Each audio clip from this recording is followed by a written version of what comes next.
بسم اللہ الرحمن الرحیم۔ شروع کرتا ہوں اللہ کے نام سے جو بے انتہا مہربان نہایت رحم والے ہیں۔ الف لام میم۔ سامعین ابی سعد کی تفسیر سماعت کیجیے۔ حروف مقطعات اور ان کی تفسیر میں مفسرین کا اختلاف۔ الف لام میم جیسے حروف مقطعات جو صورتوں کے شروع میں آتے ہیں ان کی تفسیر میں مفسرین کا اختلاف ہے۔ بعض تو کہتے ہیں کہ ان کے معنی صرف اللہ تعالیٰ ہی کو معلوم ہیں، کسی اور کو معلوم نہیں، اس لیے کہ وہ ان حروف کی کوئی تفسیر نہیں کرتے۔ قرطبی نے ابو بکر، عمر، عثمان، علی ابن مسعود رضی اللہ عنہم سے یہی نقل کیا ہے۔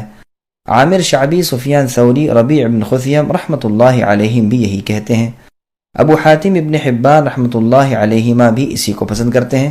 بعض لوگ ان حروف کی تفسیر بھی کرتے ہیں لیکن ان کی تفسیر میں بہت کچھ اختلاف ہے۔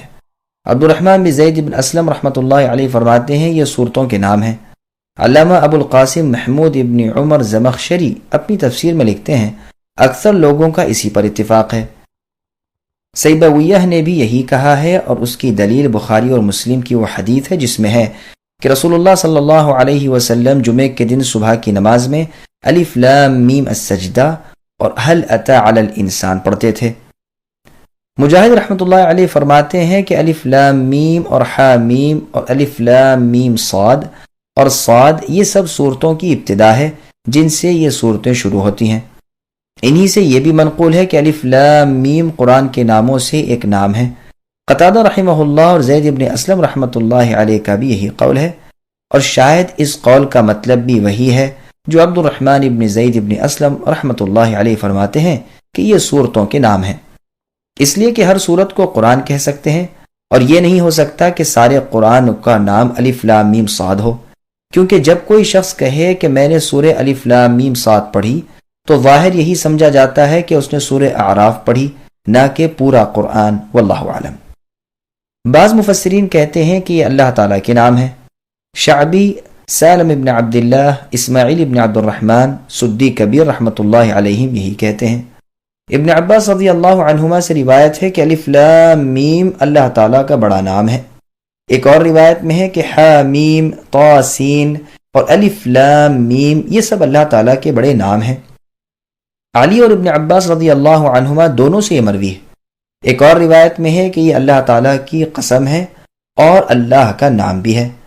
اکرمہ رحمۃ اللہ علیہ فرماتے ہیں کہ یہ قسم ہے۔ ابن عباس رضی اللہ عنہما سے یہ بھی مروی ہے کہ اس کے معنی ان اللہ اعلم ہے، یعنی میں ہوں اللہ زیادہ جاننے والا۔ سعید بن جبیر رحمۃ اللہ علیہ سے بھی یہ مروی ہے۔ امام ابن جریر رحمۃ اللہ علیہ نے ان سب مختلف اقوال میں تطبیق دی ہے، یعنی ثابت کیا ہے کہ ان میں ایسا اختلاف نہیں جو ایک دوسرے کے خلاف ہو سکتا ہے کہ یہ صورتوں کے نام بھی ہوں اور اللہ تعالیٰ کے نام بھی ہوں اور صورتوں کے شروع کے الفاظ بھی ہوں اور ان میں سے ہر حرف سے اللہ تعالیٰ کے ایک ایک نام کی طرف اشارہ بھی ہو اور اس کی صفتوں کی طرف بھی اور مدت وغیرہ کی طرف بھی۔ ایک ایک لفظ کئی معانی میں آتا ہے، جیسے لفظ امہ کے اس کے ایک معنی ہے دین، جیسے قرآن میں ہے انا وجدنا آباءنا علی امۃ، یعنی ہم نے اپنے باپ دادوں کو اسی دین پر پایا۔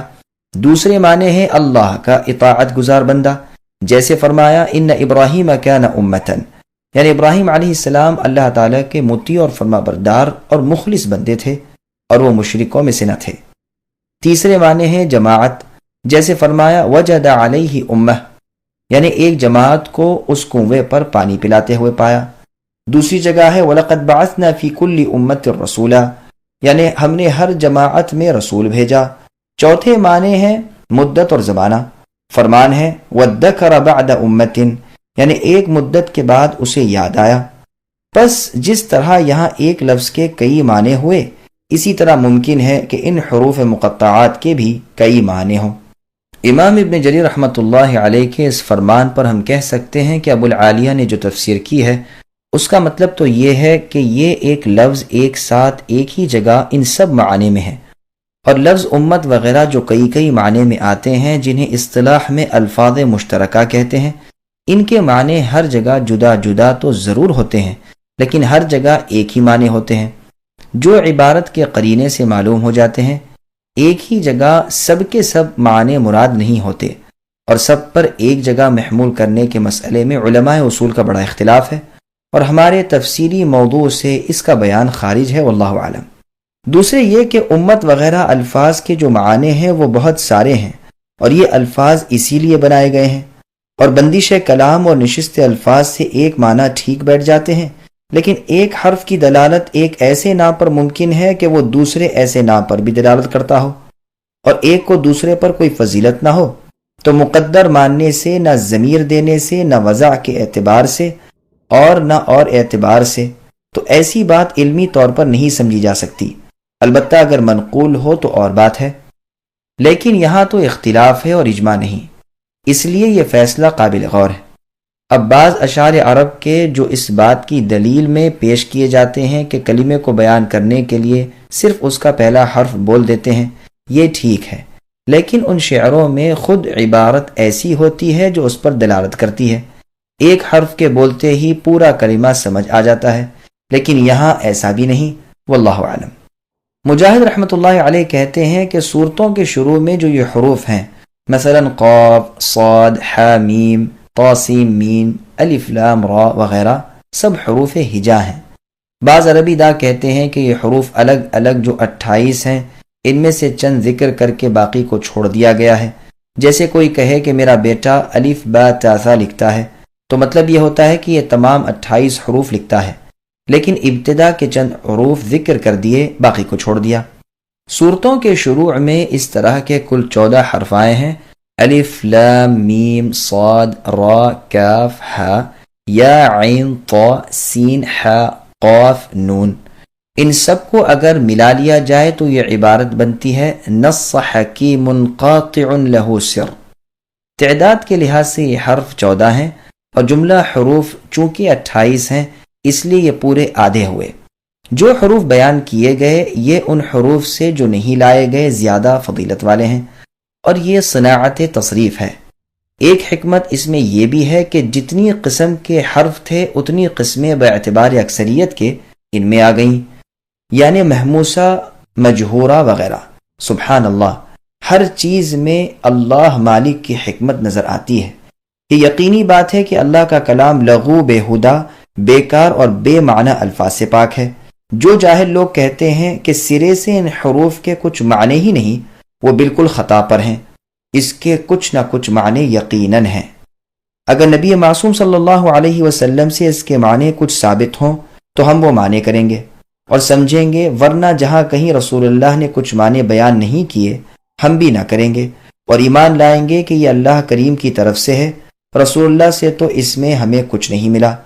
علماء کا اس میں بے حد اختلاف ہے، اگر کسی پر کسی قول کی دلیل کھل جائے تو خیر، وہ اسے مان لے، ورنہ بہتر یہ کہ ان حروف کے کلام الہی ہونے پر ایمان لائے اور یہ جانے کہ اس کے معنی ضرور ہیں جو رب علیم ہی کو معلوم ہے اور ہم پر ظاہر نہیں ہوئے۔ دوسری حکمت ان حروف کے لانے میں یہ بھی ہے کہ ان سے صورتوں کی ابتدا معلوم ہو جائے، لیکن یہ وجہ ضعیف ہے، اس لیے کہ اس کے بغیر ہی صورتوں کی جدائی معلوم ہو جاتی ہے۔ جن صورتوں میں ایسے حروف ہی نہیں، کیا ان کی ابتدا انتہا معلوم نہیں؟ پھر صورتوں سے پہلے بسم اللہ کا پڑھنے اور لکھنے کے اعتبار سے موجود ہونا کیا ایک صورت کو دوسری سے جدا نہیں کرتا؟ ابن جریر رحمۃ اللہ علیہ نے اس کی ایک حکمت یہ بھی بیان کی ہے کہ چونکہ مشرکین کتاب اللہ کو سننے ہی نہ تھے، اس لیے انہیں سنانے کے لیے ایسے حروف لائے گئے تاکہ جب وہ متوجہ ہو جائیں تب باقاعدہ تلاوت شروع ہو، لیکن یہ وجہ بھی ناقص ہے، اس لیے کہ اگر ایسا ہوتا تو تمام صورتوں کی ابتدا انہی حروف سے کی جاتی، حالانکہ ایسا نہیں ہوا، بلکہ اکثر صورتیں اس سے خالی ہیں۔ پھر جب کبھی مشرکین سے کلام شروع ہو تو یہی حروف ہونے چاہیے، نہ کہ صرف صورتوں کے شروع میں ہی یہ حروف ہوں۔ پھر اس پر بھی غور کر لیجئے کہ یہ صورت یعنی سورہ بقرہ اور اس کے بعد کی صورت یعنی سورہ آل عمران یہ تو مدینے میں نازل ہوئی ہیں، اور مشرکین مکہ ان کے اترنے کے وقت وہاں تھے ہی نہیں، پھر ان میں یہ حروف کیوں آئے؟ حروف مقطعات اور اعجاز قرآن۔ ہاں، یہاں پر ایک حکمت بھی بیان کی گئی ہے کہ ان حروف کے لانے میں قرآن کریم کا ایک معجزہ ہے جس سے تمام مخلوق عاجز ہے، باوجود یہ کہ یہ حروف بھی روز مرہ کے استعمال حروف سے ترکیب دیے گئے ہیں، لیکن مخلوق کے کلام سے بالکل نرالے ہیں۔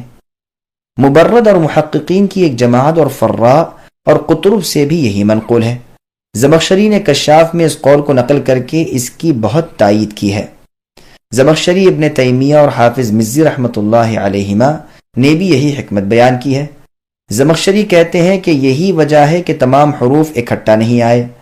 ہاں، ان حروف کو مکرر لانے کی یہ وجہ ہے کہ بار بار مشرکین کو عاجز اور لاجواب کیا جائے اور انہیں ڈانٹا اور دھمکایا جائے، جس طرح قرآن کریم میں اکثر قصے کئی مرتبہ لائے گئے ہیں، اور بار بار کھلے الفاظ میں بھی قرآن کے مثل لانے میں ان کی عاجزی کا بیان کیا گیا ہے۔ بعض جگہ تو صرف ایک حرف آیا ہے، جیسے صاد، نون، قاف۔ کہیں 2 حروف آئے ہیں جیسے حامیم، کہیں 3 حروف آئے ہیں جیسے الف لام میم، کہیں 4 آئے ہیں جیسے الف لام میم را اور الف لام میم صاد، اور کہیں 5 آئے ہیں جیسے کاف ہا یا عین صاد اور حا میم عین سین قاف۔ اس لیے کہ کلمات عرب تمام کے تمام اسی طرح پر ہیں، یا تو ان میں 1 حرفی لفظ ہیں یا 2 حرفی لفظ، یا 6 حرفی یا 4 حرفی یا 5 حرفی سے زیادہ کے کلمات نہیں۔ جب یہ بات ہے کہ حروف قرآن شریف میں بطور معجزے کے آئے ہیں، تو ضروری تھا کہ جن صورتوں کے شروع میں یہ حروف آئے ہیں وہاں ذکر بھی قرآن کریم کا ہو اور قرآن کی بزرگی و بڑائی کا بیان ہو۔ چنانچہ 29 صورتوں میں ایسا ہی ہوا ہے۔ اللہ تعالیٰ کا فرمان ہے الف لام میم ذالک الکتاب لا ریب فیہ۔ یہاں بھی ان حروف کے بعد ذکر ہے کہ اس قرآن کے باری تعالیٰ کا کلام ہونے میں کوئی شک نہیں۔ اور جگہ فرمایا الف لام میم اللہ لا الہ الا هو الحی القیوم نزل علیک الکتاب بالحق مصدقا لما بین یدیہ، یعنی وہ اللہ جس کے سوا کوئی معبود برحق نہیں، جو زندہ اور دوام والے ہیں، جس نے تم پر حق کے ساتھ کتاب تھوڑی تھوڑی نازل فرمائی ہے، جو کتاب پہلی کتابوں کی بھی تصدیق کرتی ہے۔ یہاں بھی ان حروف کے بعد قرآن کریم کی عظمت کا اظہار کیا گیا۔ اور جگہ فرمایا الف لام میم صاد کتاب انزل الیک، یعنی یہ کتاب آپ کی طرف اے نبی اتاری گئی ہے، تو آپ اپنا دل تنگ نہ رکھیے۔ اور فرمایا الف لام را کتاب انزلناہ الیک، اس کتاب کو ہم نے آپ کی طرف اے نبی نازل کیا تاکہ آپ لوگوں کو اپنے رب کے حکم سے اندھیروں سے نکال کر اجالے میں لائیں۔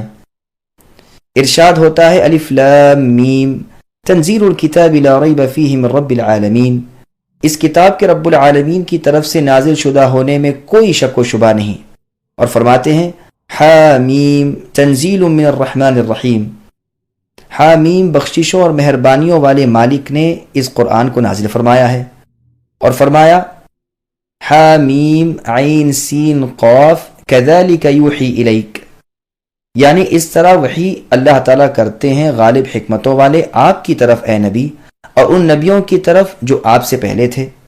اسی طرح اور ایسی صورتوں کے شروع کو بغور دیکھیے تو معلوم ہوتا ہے کہ ان حروف کے بعد کلام اللہ کی عظمت اور عزت کا ذکر ہے، جس سے یہ بات قوی معلوم ہوتی ہے کہ یہ حروف اس لیے لائے گئے ہیں کہ لوگ اس کے معارضے اور مقابلے سے عاجز ہیں۔ واللہ اعلم۔ ذلك الكتاب لا ريب فيه هدى للمتقين،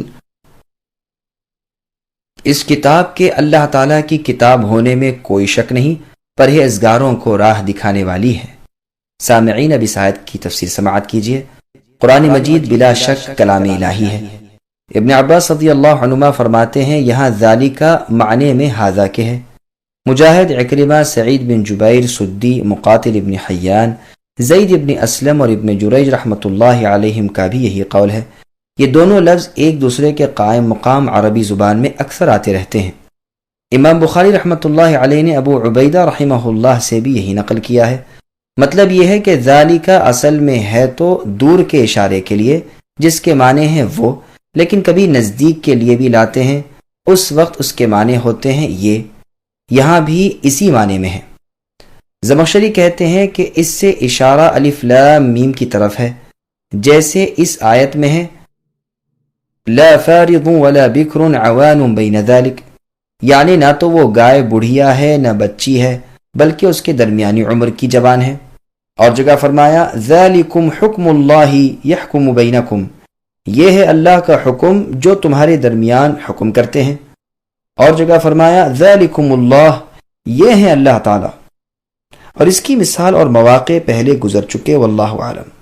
بعض مفسرین نے کہا ہے کہ اس سے اشارہ ہے قرآن کریم کی طرف، جس کے اتارنے کا وعدہ رسول صلی اللہ علیہ وسلم سے ہوا تھا۔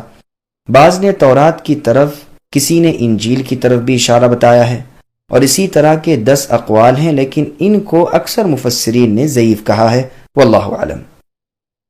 کتاب سے مراد قرآن کریم ہے۔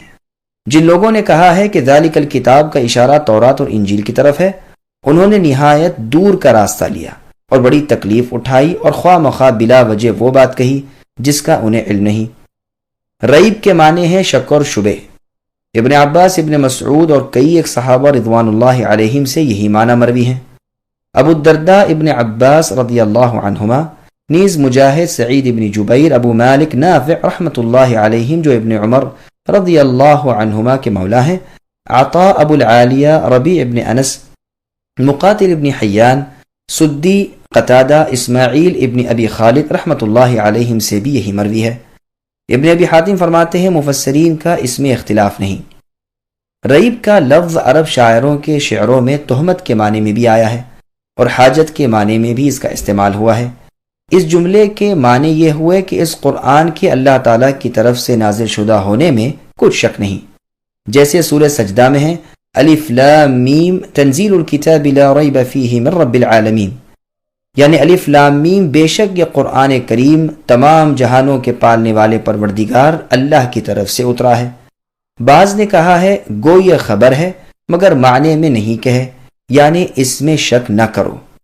بعض قاری لا ریبہ پر وقف کرتے ہیں، فیہ ھدی للمتقین کو الگ جملہ پڑھتے ہیں، لیکن لا ریب فیہ پر ٹھہرنا بہت بہتر ہے، کیونکہ یہی مضمون اسی طرح سورہ سجدہ کی آیت میں گزر چکا ہے، اور اس میں بنسبت فیہ ھدن کے زیادہ مبالغہ ہے۔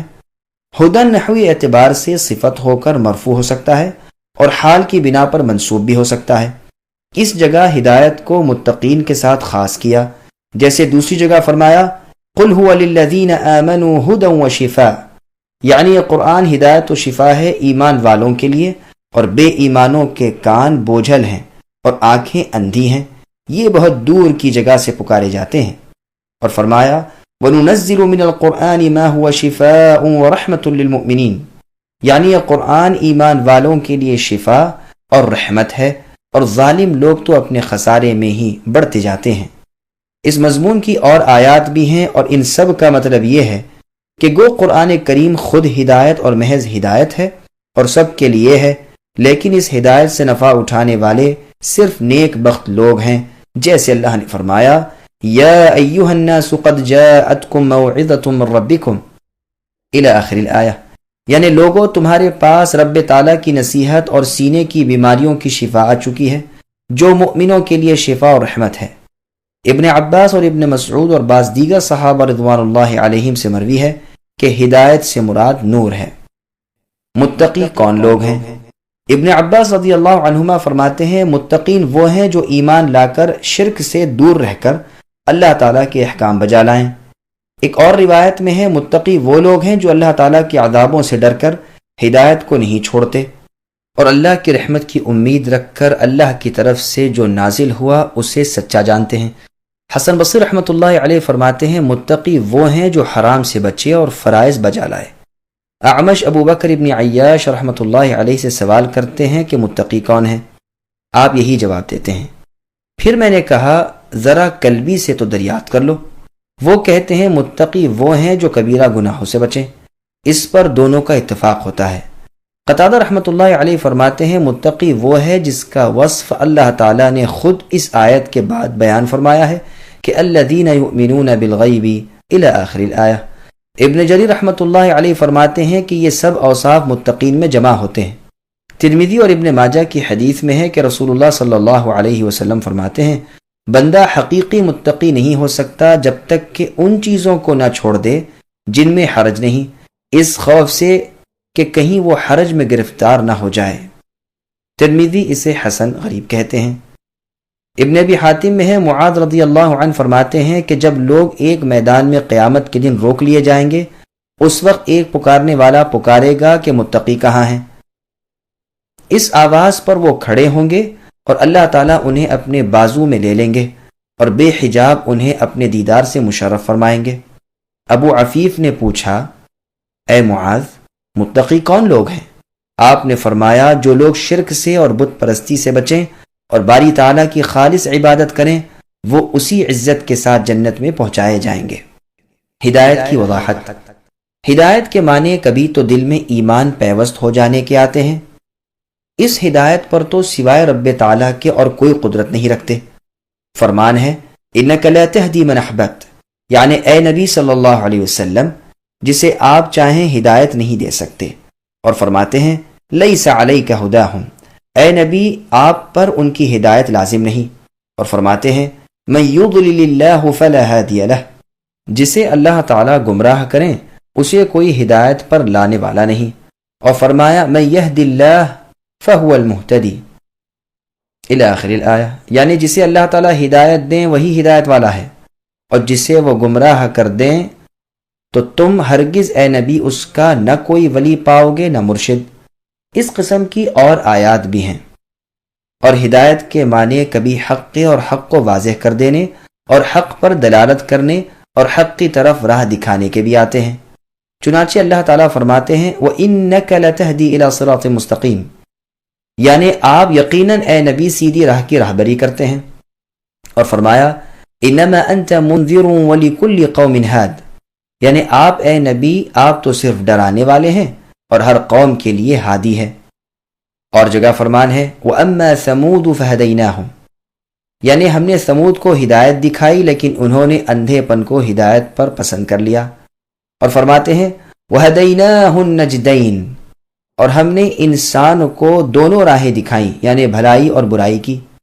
تقوی کا اصل معنی بری چیزوں سے بچ رہنے کے ہیں۔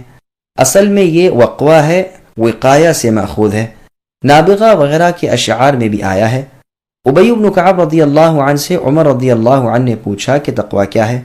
انہوں نے کہا، کبھی کانٹوں دار راستے میں چلے ہو، جیسے وہاں کپڑوں کو اور جسم کو بچاتے ہو، ایسے ہی گناہوں سے بال بال بچنے کا نام تقوی ہے۔ ابن المعتز شاعر کا قول ہے، خل الذنوب صغيرها وكبيرها ذاك التقى واصنع كماش فوق أرض الشوك يحذر ما يرى لا تحقرن صغيرة إن الجبال من الحصى، یعنی چھوٹے اور بڑے سب گناہوں کو چھوڑ دو، یہی تقوی ہے۔ ایسے رہو جیسے کانٹوں والی راہ پر چلنے والا انسان، چھوٹے گناہ کو بھی ہلکا نہ جانو، دیکھو پہاڑ کنکروں سے ہی بن جاتے ہیں۔ اور ایک روز ابو الدرداء رضی اللہ عنہ نے اشعار پڑھے، یرید المرء ان یؤتى مناہ ویأبى اللہ الا ما ارادا، یقول المرء فائدتی ومالی وتقوى اللہ افضل ما استفادا، یعنی انسان اپنی تمناؤں کے پورا ہونے کا خواہاں ہوتا ہے اور رب تعالیٰ کے ارادوں پر نگاہ نہیں رکھتا، حالانکہ ہونا وہی ہے جو اللہ کا ارادہ ہو۔ وہ اپنے دنیاوی فائدے اور مال کے پیچھے پڑا ہوا ہے، حالانکہ اس کا بہترین فائدہ اور عمدہ مال اللہ کا تقوی ہے۔ الذين يؤمنون بالغيب ويقيمون الصلاة ومما رزقناهم ينفقون، جو لوگ غیب پر ایمان لاتے ہیں اور نماز کو قائم رکھتے ہیں اور ہمارے دیے ہوئے میں سے دیتے رہتے ہیں۔ سامعین، ابی سعید کی تفسیر سماعت کیجیے۔ ایمان کے معانی اور مفہوم۔ عبداللہ رضی اللہ عنہ فرماتے ہیں، ایمان کہتے ہیں تصدیق کو۔ ابن عباس رضی اللہ عنہما بھی یہی فرماتے ہیں۔ زہری رحمۃ اللہ علیہ فرماتے ہیں کہ ایمان کہتے ہیں عمل کو۔ ربیع ابن انس رحمۃ اللہ علیہ کہتے ہیں یہاں مراد ایمان لانے سے ڈرنا ہے۔ ابن جریر رحمۃ اللہ علیہ فرماتے ہیں یہ سب اقوال مل سکتے ہیں، مطلب یہ ہے کہ زبان سے، دل سے اور عمل سے غیب پر ایمان لاتے ہیں اور رب تعالیٰ کا ڈر اپنے دلوں میں رکھتے ہیں۔ ایمان کا لفظ شامل ہے اللہ تعالیٰ پر، اللہ کی کتابوں، اللہ کے رسولوں پر ایمان لانے کو، اور عمل کے ساتھ اس اقرار کی تصدیق عمل کے ساتھ کرنے کو۔ میں کہتا ہوں لغت میں ایمان کہتے ہیں صرف سچا مان لینے کو۔ قرآن کریم میں بھی اس معنی میں استعمال ہوا ہے، جیسے فرمایا یؤمن باللہ ویؤمن للمؤمنین، یعنی اللہ تعالیٰ کو مانتے ہیں اور ایمان والوں کو سچا جانتے ہیں۔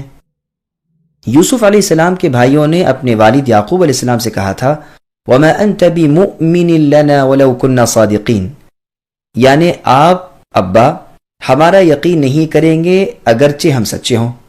اسی طرح ایمان یقین کے معنی میں آتا ہے جب اعمال کے ذکر کے ساتھ ملا ہوا ہو، جیسے فرمایا إِلَّا الَّذِينَ آمَنُوا وَعَمِلُوا الصَّالِحَاتِ، ہاں جس وقت اس کا استعمال مطلق ہو تو ایمان شرعی جو اللہ کے ہاں مقبول ہے وہ اعتقاد، قول اور عمل کے مجموعے کا نام ہے۔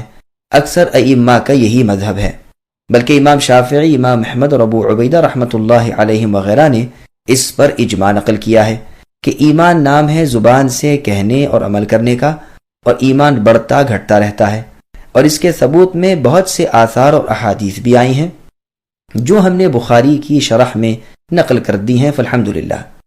بعض لوگوں نے ایمان کے معنی اللہ کے ڈر اور خوف کے بھی کیے ہیں، جیسے فرمان ہے ان الذین یخشون ربهم بالغیب، یعنی جو لوگ اپنے رب سے بن دیکھے ڈرتے رہتے ہیں، اور جگہ فرمایا من خشی الرحمن بالغیب، یعنی جو شخص اللہ تعالیٰ سے بغیر دیکھے ڈرے اور جھکنے والا دل لے کر آئے ہے۔ حقیقت میں باری تعالیٰ کا خوف ایمان کا اور علم کا خلاصہ ہے، جیسے فرمایا انما یخشی اللہ من عبادہ العلماء، یعنی بے شک اللہ تعالیٰ سے وہی بندے ڈرتے ہیں جو ذی علم ہیں، یعنی علم والے ہیں۔ بعض کہتے ہیں وہ غیب پر بھی ایسا ہی ایمان رکھتے ہیں جیسا حاضر پر، اور ان کا حال منافقوں جیسا نہیں کہ جب ایمان والوں کے سامنے ہوں تو اپنا ایماندار ہونا ثابت کریں، لیکن جب اپنے والوں میں ہوتے ہیں تو ان سے کہتے ہیں کہ ہم تمہارے ساتھ ہیں، ہم تو ان کا مذاق اڑاتے ہیں۔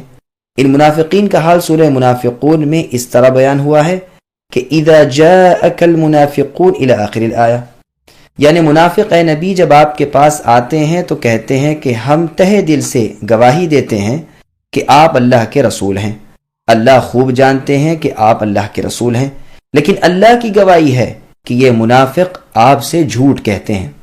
اس معنی کے اعتبار سے بالغیب حال ٹھہرے گا، یعنی وہ ایمان لاتے ہیں درا حالہ کے لوگوں سے پوشیدہ ہوتے ہیں۔ غیب کا لفظ جو یہاں ہے اس کے معنی میں بھی مفسرین کے بہت سے اقوال ہیں، اور وہ سب صحیح ہیں اور جمع ہو سکتے ہیں۔ ابو العالیہ فرماتے ہیں اس سے مراد اللہ تعالیٰ پر، فرشتوں پر، کتابوں پر، رسولوں پر، قیامت پر، جنت دوزخ پر، اللہ تعالیٰ کی ملاقات پر، مرنے کے بعد جی اٹھنے پر ایمان لانا ہے۔ قتادہ رحمۃ اللہ علیہ کا بھی یہی قول ہے۔ ابن عباس، ابن مسعود اور بعض دیگر صحابہ رضوان اللہ علیہم سے مروی ہے کہ مراد اس سے وہ پوشیدہ چیزیں ہیں جو نظروں سے اوجھل ہیں، جیسے جنت، دوزخ وغیرہ، وہ امور جو قرآن میں مذکور ہیں۔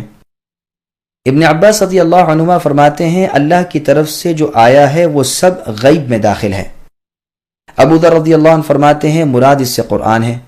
عطا رحمۃ اللہ علیہ فرماتے ہیں اللہ تعالیٰ پر ایمان لانے والا غیب پر ایمان لانے والا ہے۔ اسماعیل بن ابو خالد رحمۃ اللہ علیہ فرماتے ہیں مراد اسلام کی تمام پوشیدہ چیزیں ہیں۔ زید بن اسلم رحمہ اللہ کہتے ہیں مراد تقدیر پر ایمان لانا ہے۔ بس یہ تمام اقوال معنی کی روح سے ایک ہی ہیں، اس لیے کہ یہ سب چیزیں پوشیدہ ہیں اور غیب کی تفسیر ان سب کو شامل ہے اور سب پر ایمان لانا واجب ہے۔ ابن مسعود رضی اللہ عنہ کی مجلس میں ایک مرتبہ صحابہ کے فضائل بیان ہوتے ہیں تو آپ فرماتے ہیں رسول اللہ کے دیکھنے والوں نے تو رسول اللہ پر ایمان لانا ہی تھا، لیکن اللہ کی قسم ایمانی حیثیت سے وہ لوگ افضل ہیں جو بن دیکھے ایمان لاتے ہیں۔ پھر آپ نے الف لام میم سے لے کر مفلحون تک آیات پڑھی۔ امام حاکم اس روایت کو صحیح بتاتے ہیں۔ مسند احمد میں بھی اس مضمون کی ایک حدیث ہے۔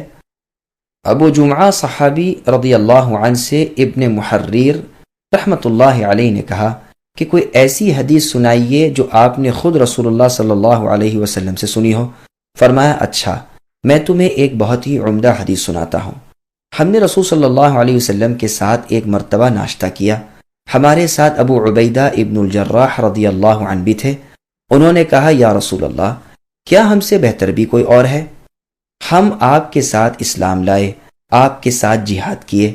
رسول صلی اللہ علیہ وسلم نے فرمایا ہاں، وہ لوگ جو تمہارے بعد آئیں گے جو مجھ پر ایمان لائیں گے، حالانکہ انہوں نے مجھے دیکھا بھی نہ ہوگا۔ میں نے اس مسئلے کو بخاری کی شرح میں خوب واضح کر دیا، اس لیے کہ بعد والوں کی تعریف اسی بنا پر ہو رہی ہے اور ان کا بڑے اجر والا ہونا اسی حیثیت سے ہے، ورنہ علی الاطلاق ہر طرح سے بہتر اور افضل تو صحابہ رضی اللہ عنہم ہی ہیں۔ اقامت صلاۃ اور انفاق یعنی خرچ کرنے سے کیا مراد ہے؟ ابن عباس رضی اللہ عنہما فرماتے ہیں فرائض نماز بجا لاتے ہیں، رکوع سجدہ تلاوت خشوع اور توجہ کو قائم کرتے ہیں۔ قتادہ رحمۃ اللہ علیہ کہتے ہیں وقتوں کا خیال رکھنا، وضو اچھی طرح کرنا، رکوع سجدہ پوری طرح کرنا اقامت صلاۃ ہے۔ مقاتل رحمہ اللہ کہتے ہیں کہ وقت کا خیال کرنا، کامل طہارت کرنا، رکوع سجدہ پورا کرنا، تلاوت اچھی طرح کرنا، التحیات اور درود شریف پڑھنا اقامت صلاۃ ہے۔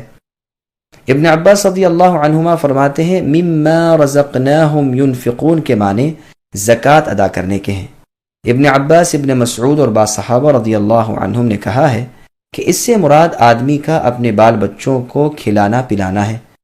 یہ زکوٰۃ کے حکم سے پہلے کی آیت ہے۔ ضحاک رحمۃ اللہ علیہ فرماتے ہیں کہ زکوٰۃ کی 7 آیات جو سورہ براءت میں ہیں ان کے نازل ہونے سے پہلے یہ حکم تھا کہ اپنی اپنی طاقت کے مطابق تھوڑا بہت جو میسر ہو دیتے رہیں۔ قتادہ رحمۃ اللہ علیہ فرماتے ہیں یہ مال تمہارے پاس اللہ کی امانت ہے، ان قریب تم سے جدا ہو جائے گا، اپنی زندگی میں اسے اللہ کی راہ میں لگا دو۔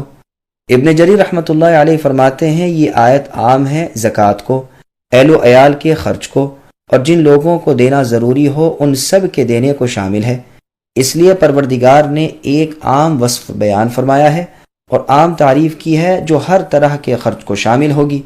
میں کہتا ہوں قرآن کریم میں اکثر جگہ نماز کا اور مال خرچ کرنے کا ذکر ملا جلا آتا ہے، اس لیے کہ نماز اللہ کا حق ہے اور اللہ کی عبادت ہے، جو اللہ کی توحید اور اللہ کی ثنا اور بزرگی اور اللہ کی طرف جھکنے، اللہ پر بھروسہ کرنے اور اللہ سے دعا کرنے کا نام ہے، اور خرچ کرنا مخلوق کی طرف احسان کرنا ہے جس سے انہیں نفع پہنچے۔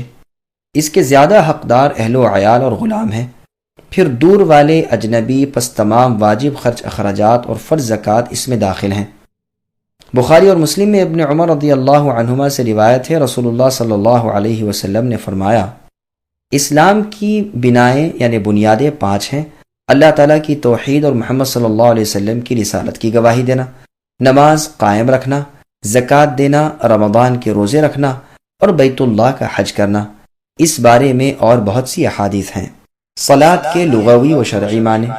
عربی لغت میں صلاۃ کے معنی دعا کے ہیں، عرب شاعروں کے شعر اس پر شاہد ہیں۔ پھر شریعت میں اس کا استعمال نماز پر ہے جو رکوع، سجود اور دوسرے خاص افعال کا نام ہے جو مخصوص اوقات میں جملہ شرائط اور صفات اور اقسام کے ساتھ بجا لائی جاتی ہیں۔ ابن جریر رحمۃ اللہ علیہ فرماتے ہیں کہ نماز کو صلاۃ اس لیے کہا جاتا ہے کہ نمازی اللہ تعالیٰ سے اپنے عمل کا ثواب طلب کرتا ہے اور اپنی حاجتیں اللہ تعالیٰ سے مانگتا ہے۔ بعض نے کہا ہے کہ جو 2 رگیں پیٹھ سے لے کر ریڑھ کی ہڈی کی دونوں طرف آتی ہیں انہیں عربی میں صلوین کہتے ہیں۔ چونکہ نماز میں یہ ہلتی ہیں اس لیے نماز کو صلاۃ کہا گیا ہے، لیکن یہ قول ٹھیک نہیں۔ بعض نے کہا یہ ماخوذ ہے صلاۃ سے جس کے معنی ہے چپک جانا اور لازم ہو جانا، جیسے قرآن میں ہے لا یصلاھا، یعنی جہنم میں ہمیشہ نہ رہے گا مگر بدبخت۔ بعض علماء کا قول ہے کہ جب لکڑی کو درست کرنے کے لیے آگ پر رکھتے ہیں تو عرب تصلیہ کہتے ہیں، چونکہ نمازی بھی اپنے نفس کی کجی کو نماز سے درست کرتا ہے اس لیے اسے صلاۃ کہتے ہیں، جیسے قرآن میں ہے ان الصلاۃ تنہی عن الفحشاء والمنکر، یعنی نماز ہر بے حیائی اور برائی سے روکتی ہے، لیکن اس کا دعا کے معنی میں ہونا ہی زیادہ صحیح اور زیادہ مشہور ہے، واللہ اعلم۔ لفظ زکوٰۃ کی بحث انشاءاللہ اور جگہ آئے گی۔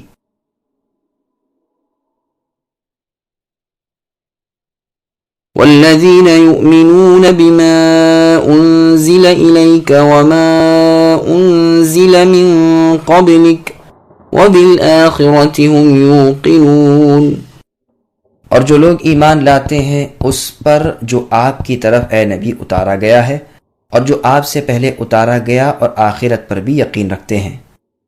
سامعین اب اس آیت کی تفسیر سماعت کیجیے۔ مؤمنین کی چند دیگر صفات۔ ابن عباس رضی اللہ عنہما فرماتے ہیں مطلب یہ ہے کہ جو کچھ اللہ تعالیٰ کی طرف سے تم پر نازل ہوا اور تم سے پہلے کے انبیاء پر نازل ہوا وہ ان سب کی تصدیق کرتے ہیں، یہ نہیں کہ کسی کو مانی اور کسی کا انکار کریں، بلکہ اپنے رب کی سب باتوں کو مانتے ہیں اور آخرت پر بھی ایمان رکھتے ہیں، یعنی بعثت، قیامت، جنت، دوزخ، حساب، میزان سب کو مانتے ہیں۔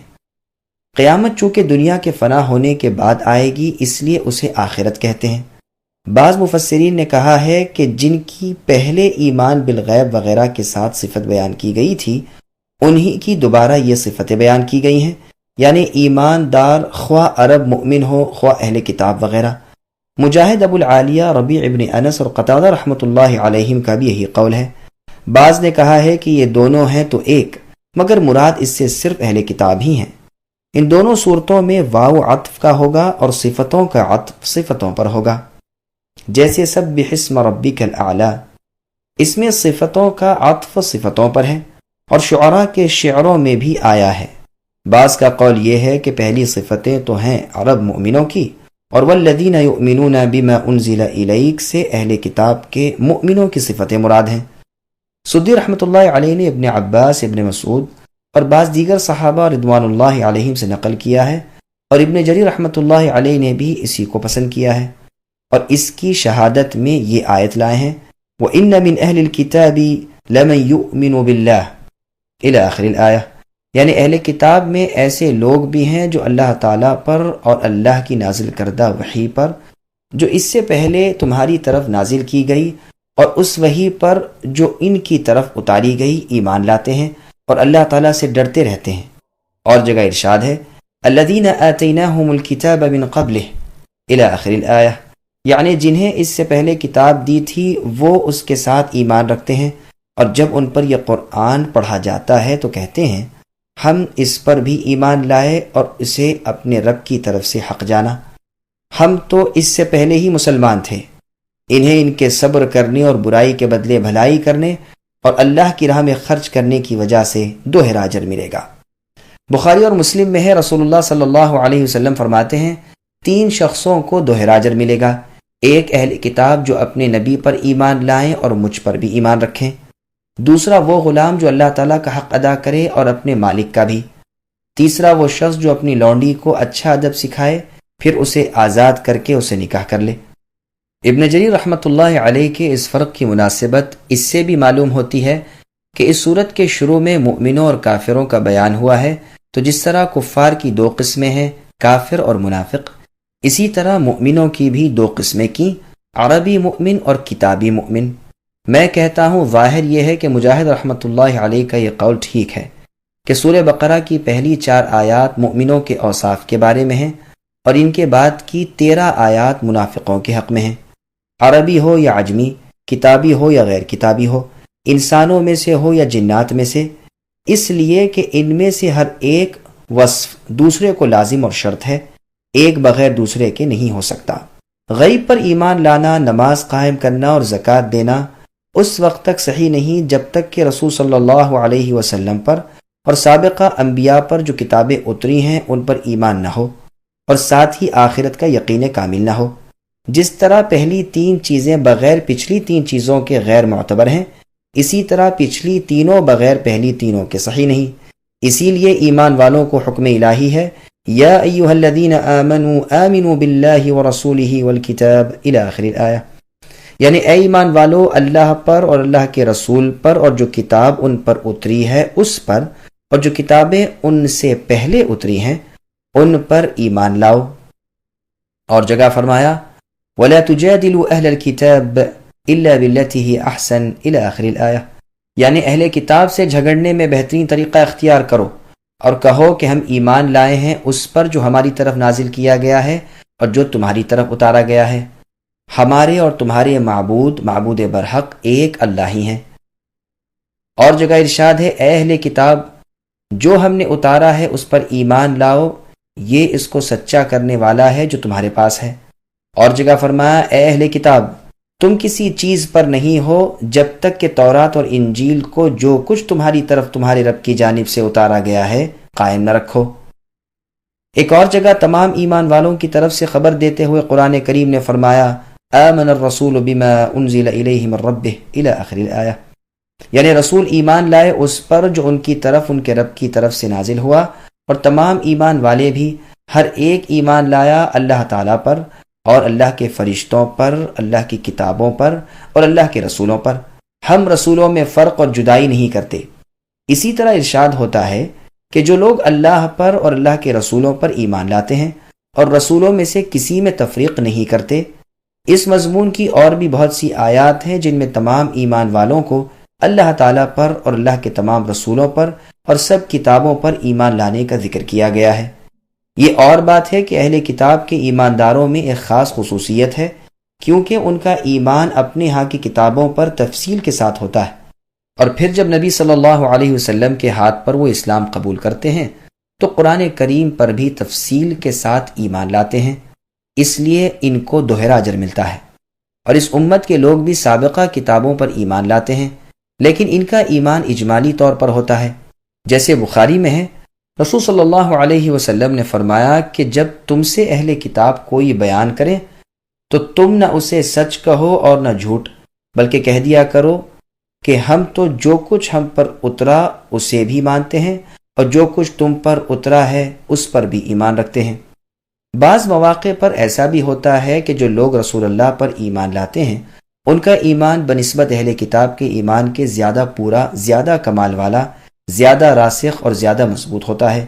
اس حیثیت سے ممکن ہے کہ انہیں اہل کتاب سے بھی زیادہ اجر ملے، گو وہ بسبب اپنے پیغمبر اور پیغمبر آخر الزماں محمد صلی اللہ علیہ وسلم پر ایمان لانے کے دوہرا اجر پائے ہوئے ہوں، لیکن یہ لوگ بسبب کمال ایمان کے اجر میں ان سے بھی بڑھ جاتے ہیں۔ واللہ اعلم۔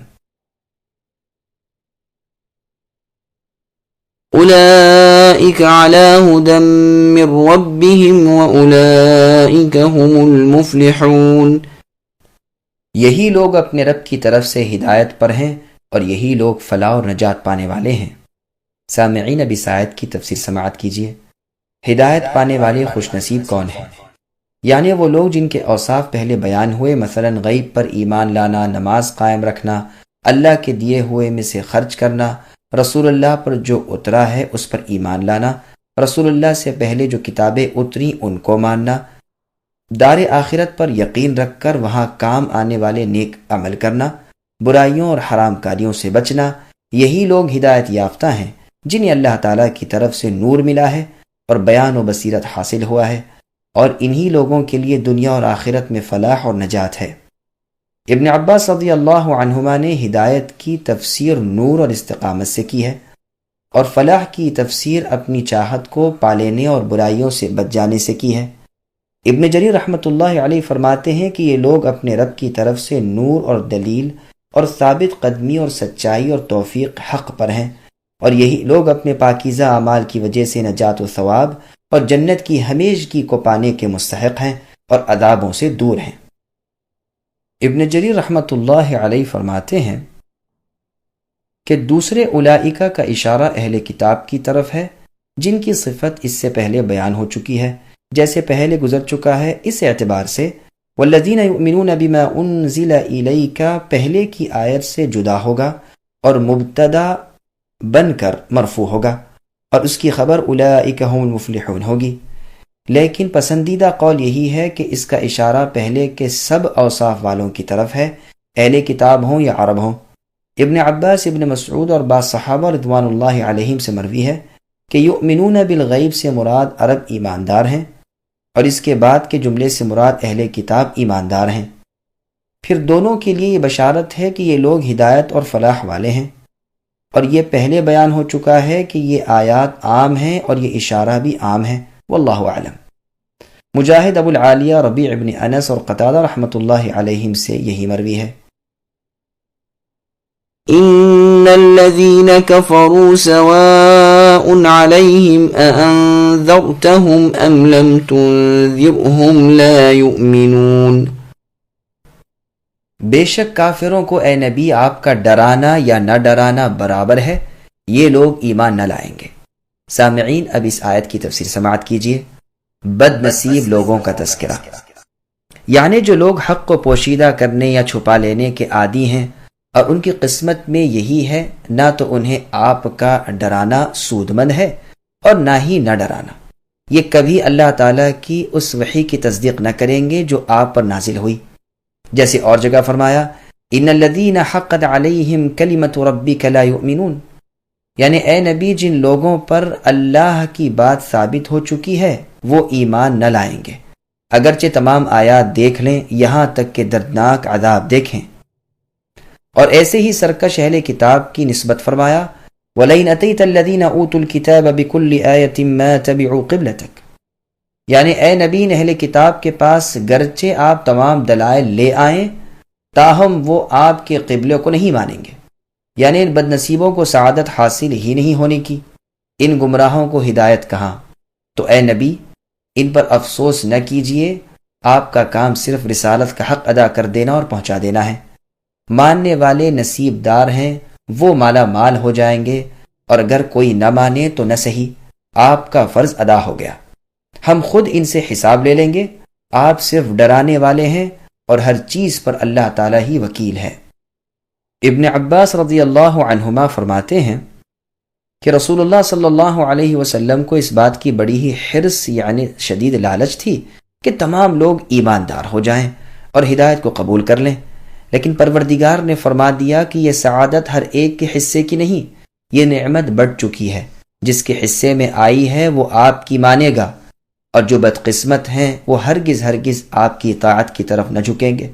بس مطلب یہ ہے کہ جو قرآن سے انکاری ہیں اور کہتے ہیں کہ ہم اگلی کتابوں کو مانتے ہیں، انہیں ڈراوے کا کوئی فائدہ نہیں، اس لیے کہ وہ تو خود اپنی کتاب کو بھی حقیقتاً نہیں مانتے، کیونکہ ان کی اپنی کتاب میں جس کو اللہ نے نازل کیا تھا آپ کے ماننے کا عہد موجود ہے، تو جب وہ اس کتاب کو اور اس نبی صلی اللہ علیہ وسلم کی نصیحت کو نہیں مانتے جس کے ماننے کے اقراری ہیں، تو بھلا وہ اے نبی آپ کی باتوں کو کیا مانیں گے۔ ابو العالیہ رحمۃ اللہ علیہ کا قول ہے کہ یہ آیت جنگ احزاب کے ان سرداروں کے بارے میں اتری ہے جن کی نسبت فرمانے باری تعالیٰ ہے الم تر الی الذین بدلوا نعمت اللہ الی آخر الآیہ، لیکن جو معنی ہم نے پہلے بیان کیے ہیں وہ زیادہ ظاہر ہیں اور دوسری آیات کے مطابق ہیں، واللہ اعلم۔ اس حدیث پر جو ابن ابی حاتم رحمۃ اللہ علیہ کے حوالے سے ابھی بیان ہوئی ہے، دوبارہ نظر ڈالیے۔ لا یؤمنون پہلے جملے کی تاکید ہے، ان کا کفر نہ ٹوٹے گا، یہ بھی ممکن ہے کہ لا یؤمنون خبر ہو، اس لیے کہ تقدیر کلام ان الذین کفروا لا یؤمنون ہے، اور سواء علیہم جملہ معترضہ ہو جائے گا، واللہ اعلم۔ ختم اللہ علی قلوبہم وعلی سمعہم وعلی ابصارہم غشاوہ وَلَهُمْ عَذَابٌ عَظِيمٌ۔ اللہ تعالیٰ نے ان کے دلوں پر اور ان کے کانوں پر مہر کر دی ہے، اور ان کی آنکھوں پر پردہ ہے، اور ان کے لیے بڑا عذاب ہے۔ سامعین اب اس آیت کی تفسیر سماعت کیجیے۔ دلوں اور کانوں پر مہر لگانے کا مطلب، سدی رحمۃ اللہ علیہ فرماتے ہیں ختم سے مراد طبع ہے، یعنی مہر لگا دینا۔ قتادہ رحمۃ اللہ علیہ فرماتے ہیں یعنی ان پر شیطان غالب آ گیا، وہ اسی کی ماتحتی میں لگ گئے، یہاں تک کہ مہر الہی ان کے دلوں پر اور ان کے کانوں پر لگ گئی اور آنکھوں پر پردہ پڑ گیا، ہدایت کو نہ دیکھ سکتے ہیں، نہ سن سکتے ہیں، نہ سمجھ سکتے ہیں۔ مجاہد رحمۃ اللہ علیہ فرماتے ہیں کہ گناہ لوگوں کے دلوں پر چڑھتے جاتے اور اسے ہر طرف سے گھیر لیتے ہیں، بس یہی طبع اور ختم یعنی مہر ہے۔ دل اور کان کے لیے محاورے میں مہر آتی ہے۔ مجاہد رحمۃ اللہ علیہ فرماتے ہیں قرآن میں ران کا لفظ آیا ہے، طبع کا لفظ ہے، اور اقفال کا لفظ ہے۔ ران طبع سے کم ہے اور طبع اقفال سے کم ہے، اقفال سب سے زیادہ ہے۔ مجاہد رحمۃ اللہ علیہ نے اپنا ہاتھ دکھا کر کہا کہ دل ہتیلی کی طرح ہے، اور بندے کے گناہوں کی وجہ سے وہ سمٹ جاتا ہے اور بند ہو جاتا ہے، اس طرح کہ ایک گناہ کیا تو گویا چھنگلیاں بند ہو گئی، پھر دوسرا گناہ کیا دوسری انگلی بند ہو گئی، یہاں تک کہ تمام انگلیاں بند ہو گئیں، اور اب مٹھی بالکل بند ہو گئی جس میں کوئی چیز داخل نہیں ہو سکتی۔ اس طرح گناہوں سے دل پر پردے پڑ جاتے ہیں، مہر لگ جاتی ہے، پھر اس پر حق اثر نہیں کرتا، اسے زین بھی کہتے ہیں۔ مطلب یہ ہوا کہ ان کا تکبر، ان کا حق سے منہ پھیر لینا بیان ہو رہا ہے۔ جیسے کہا جاتا ہے فلاں شخص اس بات کے سننے سے بہرا بن گیا، مطلب یہ ہوتا ہے کہ تکبر اور بے پرواہی کر کے اس نے اس بات کی طرف کان نہ لگایا۔ امام ابن جریر رحمۃ اللہ علیہ فرماتے ہیں لیکن یہ مطلب ٹھیک نہیں ہو سکتا، اس لیے کہ یہاں تو خود اللہ تعالیٰ فرماتے ہیں کہ اللہ نے ان کے دلوں پر مہر کر دی۔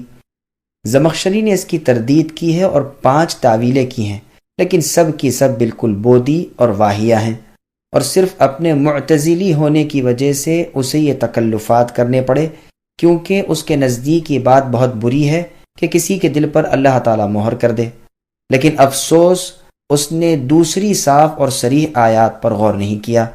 اللہ کا ارشاد ہے فَلَمَّا زَاغُوا أَزَاغَ اللَّهُ قُلُوبَهُمْ، یعنی جب وہ ٹیڑے ہو گئے تو اللہ نے ان کے دل ٹیڑے کر دیے، اور فرمایا وَنُقَلِّبُ أَفْئِدَتَهُمْ وَأَبْصَارَهُمْ، یعنی ہم ان کے دلوں کو اور ان کی نگاہوں کو الٹ دیتے ہیں، گویا وہ سرے سے ایمان ہی نہ لائے تھے، اور ہم انہیں ان کی سرکشی میں بھٹکتے ہوئے ہی چھوڑ دیتے ہیں۔ اس قسم کی آیات بھی ہیں کہ اللہ تعالیٰ نے ان کے دلوں پر مہر کر دی اور ہدایت کو ان سے دور کر دیا ہے، ان کے حق کو ترک کرنے اور باطل پر جم رہنے کی وجہ سے، اور یہ سراسر عدل و انصاف ہے، اور عدل اچھی چیز ہے نہ کہ بری۔ اگر زمخشری بھی بغور ان آیات پر نظر ڈالتا ہوتا تو تعویل نہ کرتا، واللہ اعلم۔ قرطبی فرماتے ہیں امت کا اجماع ہے کہ اللہ تعالیٰ نے اپنی ایک صفت مہر کرنا بھی بیان کی ہے جو کفار کے کفر کا بدلہ ہے۔ فرماتے ہیں بل طبع اللہ علیہا بکفرہم، بلکہ ان کے کفر کی وجہ سے اللہ تعالیٰ نے ان پر مہر لگا دی۔ نبی کی دعا میں ہے یا مقلب القلوب ثبت قلوبنا علی دینک، یعنی اے دلوں کے پھیرنے والے اللہ، ہمارے دلوں کو اپنے دین پر قائم رکھیے۔ حذیفہ رضی اللہ عنہ والی حدیث میں ہے کہ رسول صلی اللہ علیہ وسلم نے فرمایا، اور جسے امام مسلم اور ترمذی نے نکالا ہے، کہ دلوں پر فتنے اس طرح پیش ہوتے ہیں جیسے ٹوٹے ہوئے بوریے کا ایک ایک تنکا، جو دل انہیں قبول کر لیتا ہے اس میں ایک سیاہ نقطہ ہو جاتا ہے، اور جس دل میں یہ فتنے اثر نہیں کرتے اس میں ایک سفید نقطہ ہو جاتا ہے، جس کی سفیدی بڑھتے بڑھتے بالکل صاف سفید ہو کر سارے دل کو منور کر دیتی ہے، پھر اسے کبھی کوئی فتنہ نقصان نہیں پہنچا سکتا، اور اس دوسرے دل کی سیاہی بھی پھیلتی جاتی ہے یہاں تک کہ سارا دل سیاہ یعنی کالا ہو جاتا ہے، اب وہ الٹے کوزے کی طرح ہو جاتا ہے، نہ اچھی بات اسے اچھی لگتی ہے نہ برائی بری معلوم ہوتی ہے۔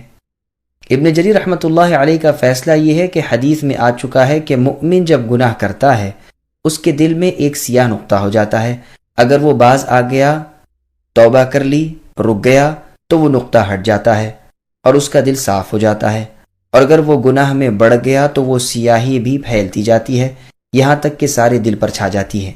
یہی وہ ران ہے یعنی زنگ جس کا ذکر اس آیت میں ہے کلا بل ران علی قلوبہم، یعنی یقیناً ان کے دلوں پر ران ہے یعنی زنگ ہے ان کی بدعملیوں کی وجہ سے۔ امام ترمذی نے اس حدیث کو حسن کہا ہے۔ تو معلوم ہوا کہ گناہوں کی زیادتی دلوں پر غلاف ڈال دیتی ہے اور اس کے بعد مہر الہی ہو جاتی ہے جسے ختم اور طبع کہا جاتا ہے۔ اب اس دل میں ایمان کے جانے اور کفر کے نکلنے کی کوئی راہ باقی نہیں رہتی۔ اس مہر کا ذکر اس آیت ختم اللہ میں ہے، یہ نظیر ہے ہماری آنکھوں دیکھی چیزوں کی کہ جب کسی چیز کا منہ بند کر کے اس پر مہر لگا دیں تو جب تک وہ مہر نہ ٹوٹے گی نہ اس میں کوئی چیز داخل ہو سکتی ہے نہ اس میں سے کوئی چیز نکل سکتی ہے۔ اسی طرح جن کفار کے دلوں اور کانوں پر مہر الہی لگ چکی ہے ان میں بھی بغیر اس کے ہٹنے یا ٹوٹنے کے نہ ہدایت جائے نہ کفر آئے۔ سمعہم پر پورا وقف ہے، غشاوہ کا معنی اور اعراب اور علی ابصارہم غشاوۃ الگ پورا جملہ ہے۔ ختم اور طبع دلوں اور کانوں پر ہوتی ہے اور غشاوہ یعنی پردہ آنکھوں پر پڑتا ہے، جیسے کہ ابن عباس رضی اللہ عنہما، ابن مسعود اور دوسرے صحابہ رضوان اللہ علیہم سے مروی ہے۔ قرآن میں ہے فَإِن يَشَإِ اللَّهُ يَخْتِمْ عَلَى قَلْبِكَ، پس اگر اللہ چاہیں تو وہ اے نبی آپ کے دل پر مہر کر دے۔ وَخَتَمَ عَلَى سَمْعِهِ وَقَلْبِهِ وَجَعَلَ عَلَى بَصَرِهِ غِشَاوَةً، یعنی ان آیات میں دل اور کان پر ختم مہر کا ذکر ہے اور آنکھ پر پردے کا۔ بعض نے یہاں غشاوتن زبر کے ساتھ بھی پڑھا ہے تو ممکن ہے کہ ان کے نزدیک فعل جعل مقدر ہو، اور ممکن ہے کہ نصب محل کی اتباع سے ہو، جیسے وحور عین میں شروع صورت کی 4 آیات میں مؤمنین کے اوصاف بیان ہوئے، پھر ان 2 آیات میں کفار کا حال بیان ہوا۔ اب منافقوں کا ذکر ہوتا ہے جو بظاہر ایماندار بنتے ہیں لیکن حقیقت میں کفار ہیں۔ چونکہ ان لوگوں کی چالاکیاں عموماً پوشیدہ رہ جایا کرتی ہیں، اس لیے ان کا بیان ذرا تفسیر سے ہوا اور بہت کچھ ان کی نشانیاں بیان کی گئیں۔ انہی کے بارے میں سورہ براءت یعنی سورہ توبہ اتری، اور انہی کا ذکر سورہ نور وغیرہ میں کیا گیا تاکہ ان سے پورا بچاؤ ہو اور ان مذموم خصلتوں سے مسلمان دور رہیں۔ ومن الناس من يقول آمنا بالله وباليوم الآخر وما هم بمؤمنين يخادعون الله والذين آمنوا وما يخدعون إلا أنفسهم وما يشعرون۔ بعض لوگ کہتے تو ہیں کہ ہم اللہ تعالیٰ پر اور قیامت کے دن پر ایمان رکھتے ہیں، لیکن در حقیقت وہ ایماندار نہیں ہوتے۔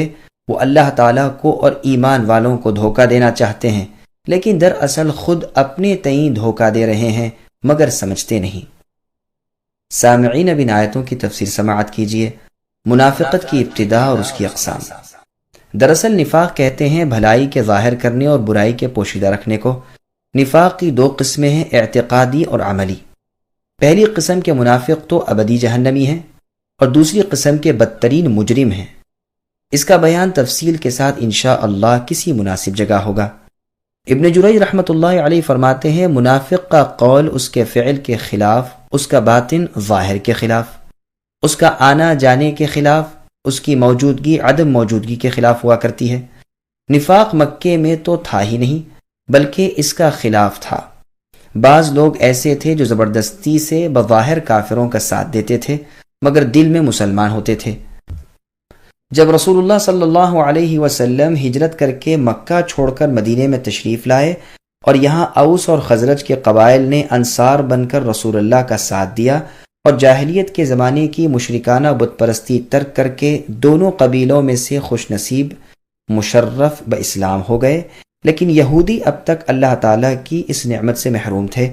ان میں سے صرف عبداللہ بن سلام رضی اللہ عنہ نے اس سچے دین کو قبول کیا تھا۔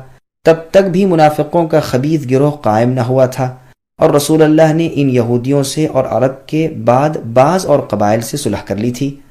غرض اس منافقوں کی جماعت کے قیام کی ابتدا یوں ہوئی کہ مدینے کے یہودیوں کے 3 قبیلے تھے، بنو قینقاع، بنو نضیر اور بنو قریظہ۔ بنو قینقاع تو خزرج کے حلیف اور بھائی بند بنے ہوئے تھے اور باقی 2 قبیلوں کا بھائی چارہ اوس سے تھا۔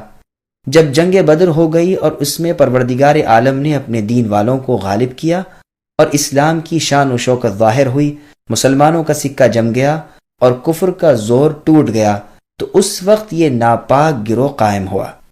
عبداللہ بن ابی ابن سلول تھا تو خزرج کے قبیلے میں سے، لیکن اوس اور خزرج دونوں اسے اپنا بڑا مانتے تھے، بلکہ اس کی باقاعدہ سرداری اور بادشاہت کے اعلان کا پختہ ارادہ ہو چکا تھا کہ ان دونوں قبیلوں کا رخ اسلام کی طرف ہو گیا اور اس کی سرداری یوں ہی رہ گئی۔ یہ خار تو اس کے دل میں تھا ہی، ادھر اسلام کی روز افزوں ترقی، ادھر لڑائی میں کامیابی نے اسے مخبوط الحواس کر دیا۔ اب اس نے دیکھا کہ یوں کام نہیں چلے گا، فوراً بظاہر اسلام قبول کر لینے اور بباطن کافر رہنے کی ٹھان لی، اور جس قدر جماعت اس کے زیر اثر تھی سب کو یہی ہدایت کی، اور اس طرح منافقین کی ایک جمعیت مدینے میں اور مدینے کے آس پاس قائم ہو گئی۔ ان منافقین میں بحمد اللہ مکی مہاجر ایک بھی نہ تھا، بلکہ یہ بزرگ تو اپنے اہل و عیال مال و متاع کو اللہ کے نام پر قربان کر کے اللہ کے رسول صلی اللہ علیہ وسلم کا ساتھ دے کر مکے سے آئے ہوئے تھے۔ فرضی اللہ عنہم اجمعین۔ عبداللہ بن عباس رضی اللہ عنہما فرماتے ہیں یہ منافق اوس اور خزرج کے قبیلوں میں سے تھے اور یہودی بھی جو ان کے طریقے پر تھے۔ قبیلہ اوس اور خزرج کے نفاق کا ان آیات میں بیان ہے۔ ابو العالیہ، حسن قتادہ اور سدی رحمۃ اللہ علیہم نے بھی یہی بیان کیا ہے۔ اللہ رب العالمین نے منافقوں کی بہت سی بدخصلتوں کا یہاں ذکر فرمایا، تاکہ ان کے ظاہر حال سے مسلمان دھوکے میں نہ آ جائیں اور انہیں مسلمان خیال کر کے اپنا نہ سمجھ بیٹھیں، جس کی وجہ سے کوئی بڑا فساد پھیل جائے۔ یہ یاد رہے کہ بدکاروں کو نیک سمجھنا بھی بجائے خود بہت برا اور نہایت خوفناک امر ہے، جس طرح اس آیت میں فرمایا ہے کہ یہ لوگ زبانی اقرار تو ضرور کرتے ہیں مگر دل میں ان کے ایمان نہیں۔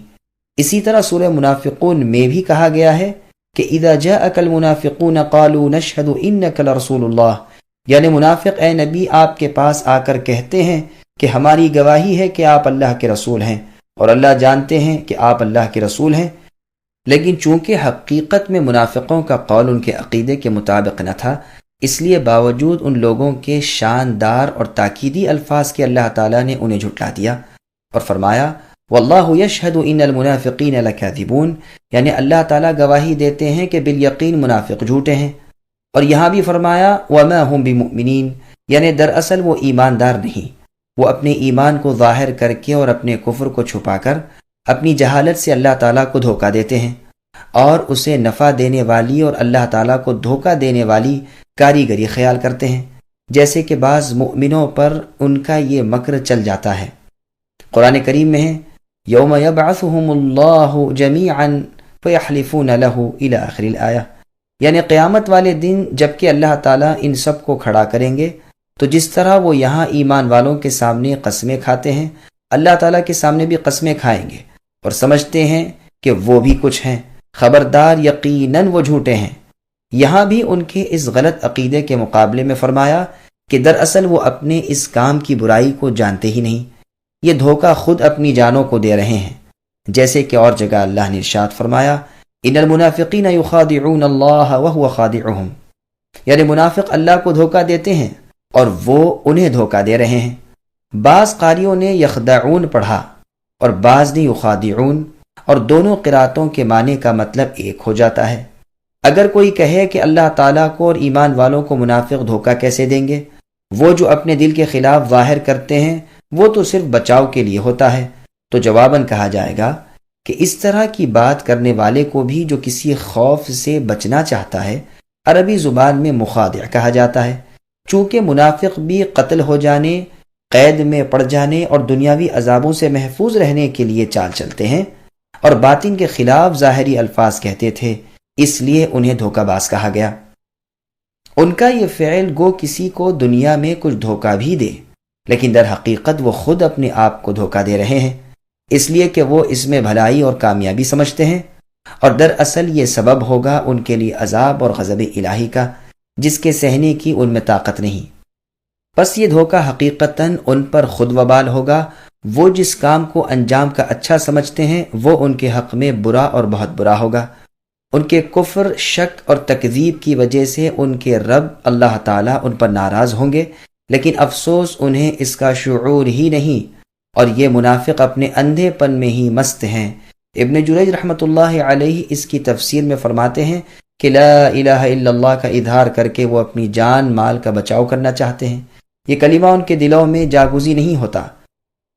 قتادہ رحمۃ اللہ علیہ فرماتے ہیں منافقوں کی یہی حالت ہے کہ زبان پر کچھ، دل میں کچھ، عمل کچھ، عقیدہ کچھ، صبح کچھ، شام کچھ، کشتی کی طرح جو ہوا کے جھونکے سے کبھی ادھر جاتی ہے کبھی ادھر۔ فی قلوبہم مرض فزادہم اللہ مرضا ولہم عذاب علیم بما كانوا یکذبون۔ ان منافقوں کے دلوں میں بیماری تھی، اللہ تعالیٰ نے انہیں بیماری میں بڑھا دیا اور ان کے جھوٹ کی وجہ سے ان کے لیے دردناک عذاب ہے۔ سامعین اب اس آیت کی تفسیر سماعت کیجیے۔ بیماری سے کیا مراد ہے؟ بیماری سے مراد یہاں شک و شبہ ہے۔ ابن عباس، ابن مسعود اور چند صحابہ رضوان اللہ علیہم سے یہی مروی ہے۔ مجاہد، عکرمہ، حسن بصری، ابو العالیہ، ربیع ابن انس اور قتادہ رحمۃ اللہ علیہم کا بھی یہی قول ہے۔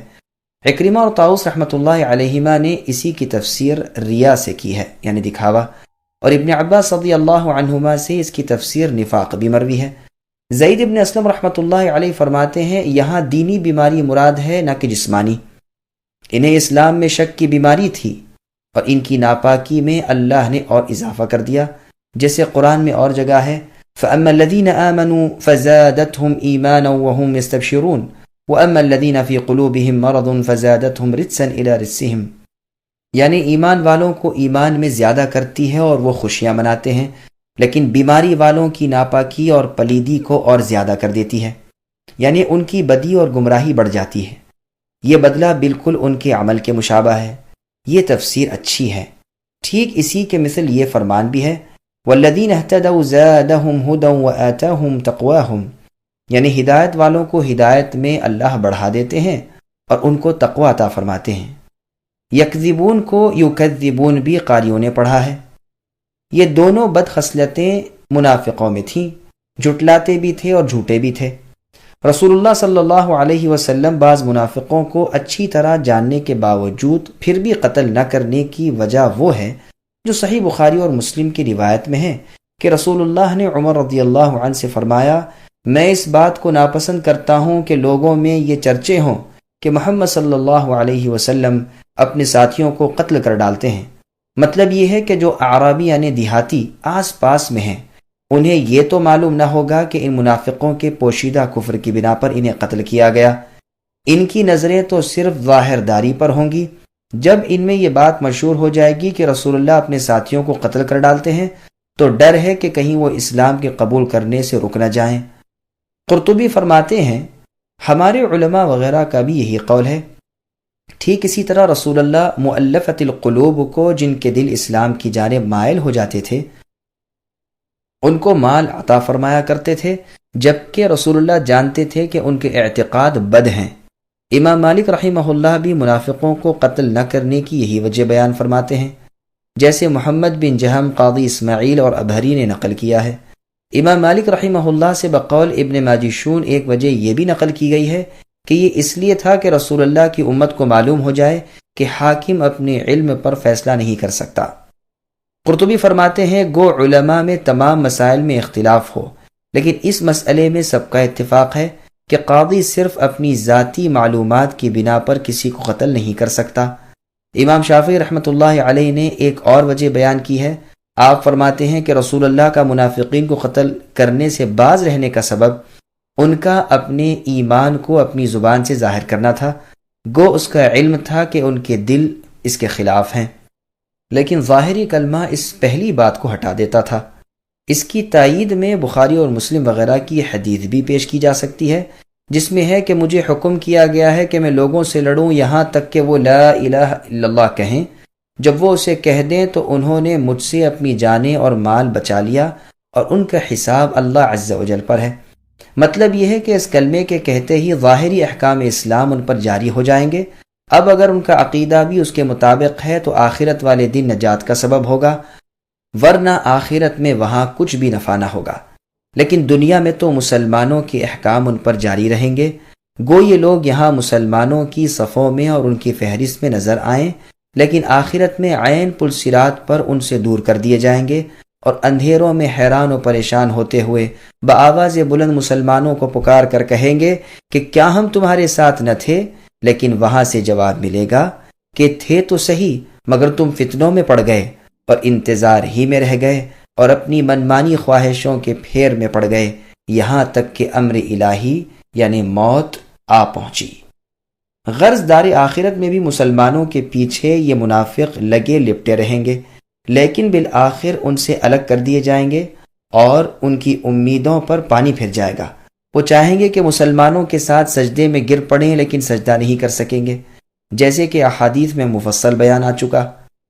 بعض محققین نے کہا ہے کہ ان کے قتل نہ کیے جانے کی یہ وجہ تھی کہ اللہ کے رسول کی موجودگی میں ان کی شرارتیں نہیں چل سکتی تھیں۔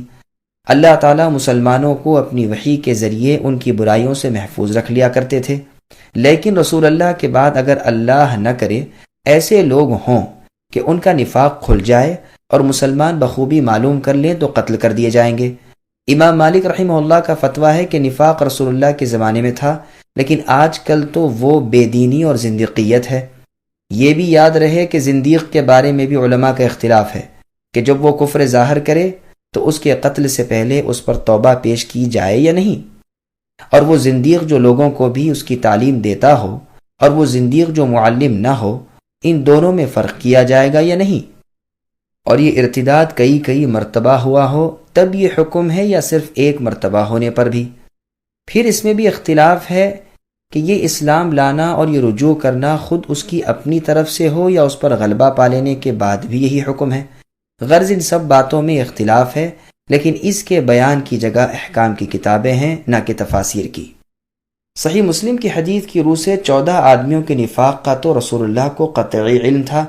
یہ وہ بد باطن لوگ تھے جنہوں نے غزوہ تبوک میں مشورہ کر کے یہ امر طے کر لیا تھا کہ رسول اللہ کے ساتھ دغا بازی کریں۔ رسول اللہ کے قتل کی پوری سازش کر چکے تھے کہ رات کے اندھیرے میں جب رسول اللہ فنا گھاٹی کے قریب پہنچے تو آپ کی اونٹنی کو بتکا دیں، وہ بھڑک کر بھاگے گی اور رسول اللہ گھاٹی میں گر پڑیں گے۔ اللہ تعالیٰ نے اپنے نبی کی طرف اسی وقت وحی بھیج کر ان کی اس ناپاک سازش کو بے نقاب کر دیا۔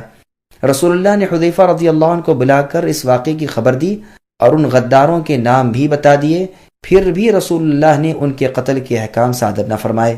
ان کے سوا اور منافقوں کے ناموں کا رسول اللہ کو علم نہ تھا، چنانچہ قرآن میں اللہ تعالیٰ کہتے ہیں وَمِمَّنْ حَوْلَكُمْ مِنَ الْأَعْرَابِ مُنَافِقُونَ، یعنی تمہارے آس پاس کے بعض اعرابی منافق ہیں اور بعض سرکش منافق مدینے میں بھی ہیں، تم انہیں نہیں جانتے لیکن ہم جانتے ہیں۔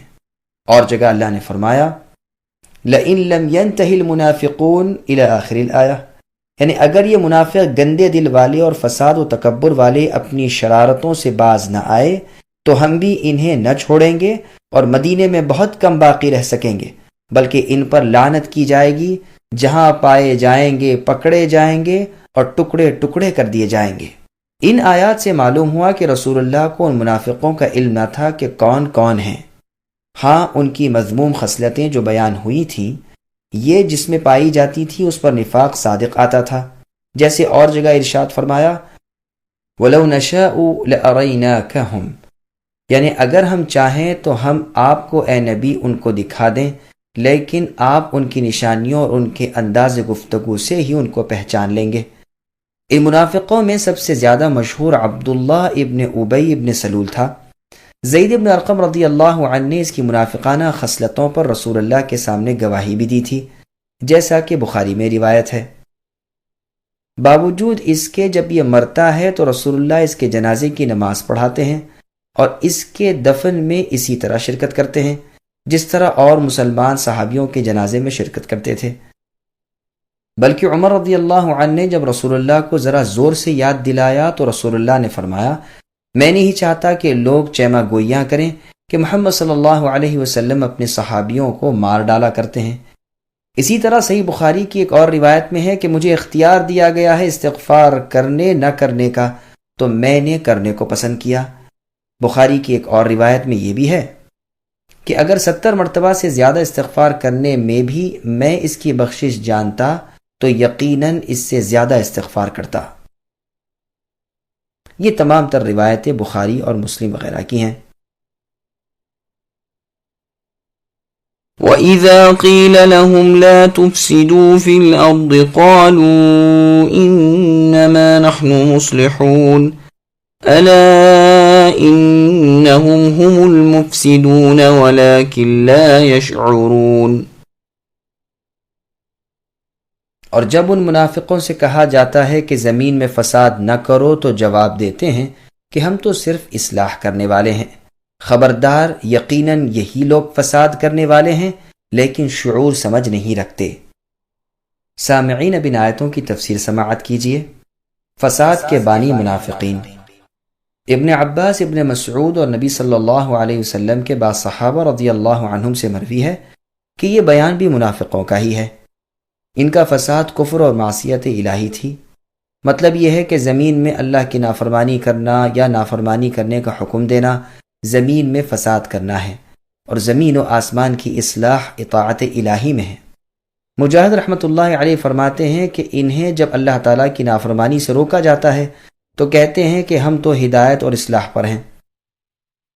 سلمان فارسی رضی اللہ عنہ فرماتے ہیں اس خصلت کے لوگ اب تک نہیں آئے، مطلب یہ ہے کہ رسول اللہ کے زمانے میں یہ بد خصلت لوگ تھے تو صحیح، لیکن اب جو آئیں گے وہ ان سے بھی بدتر ہوں گے۔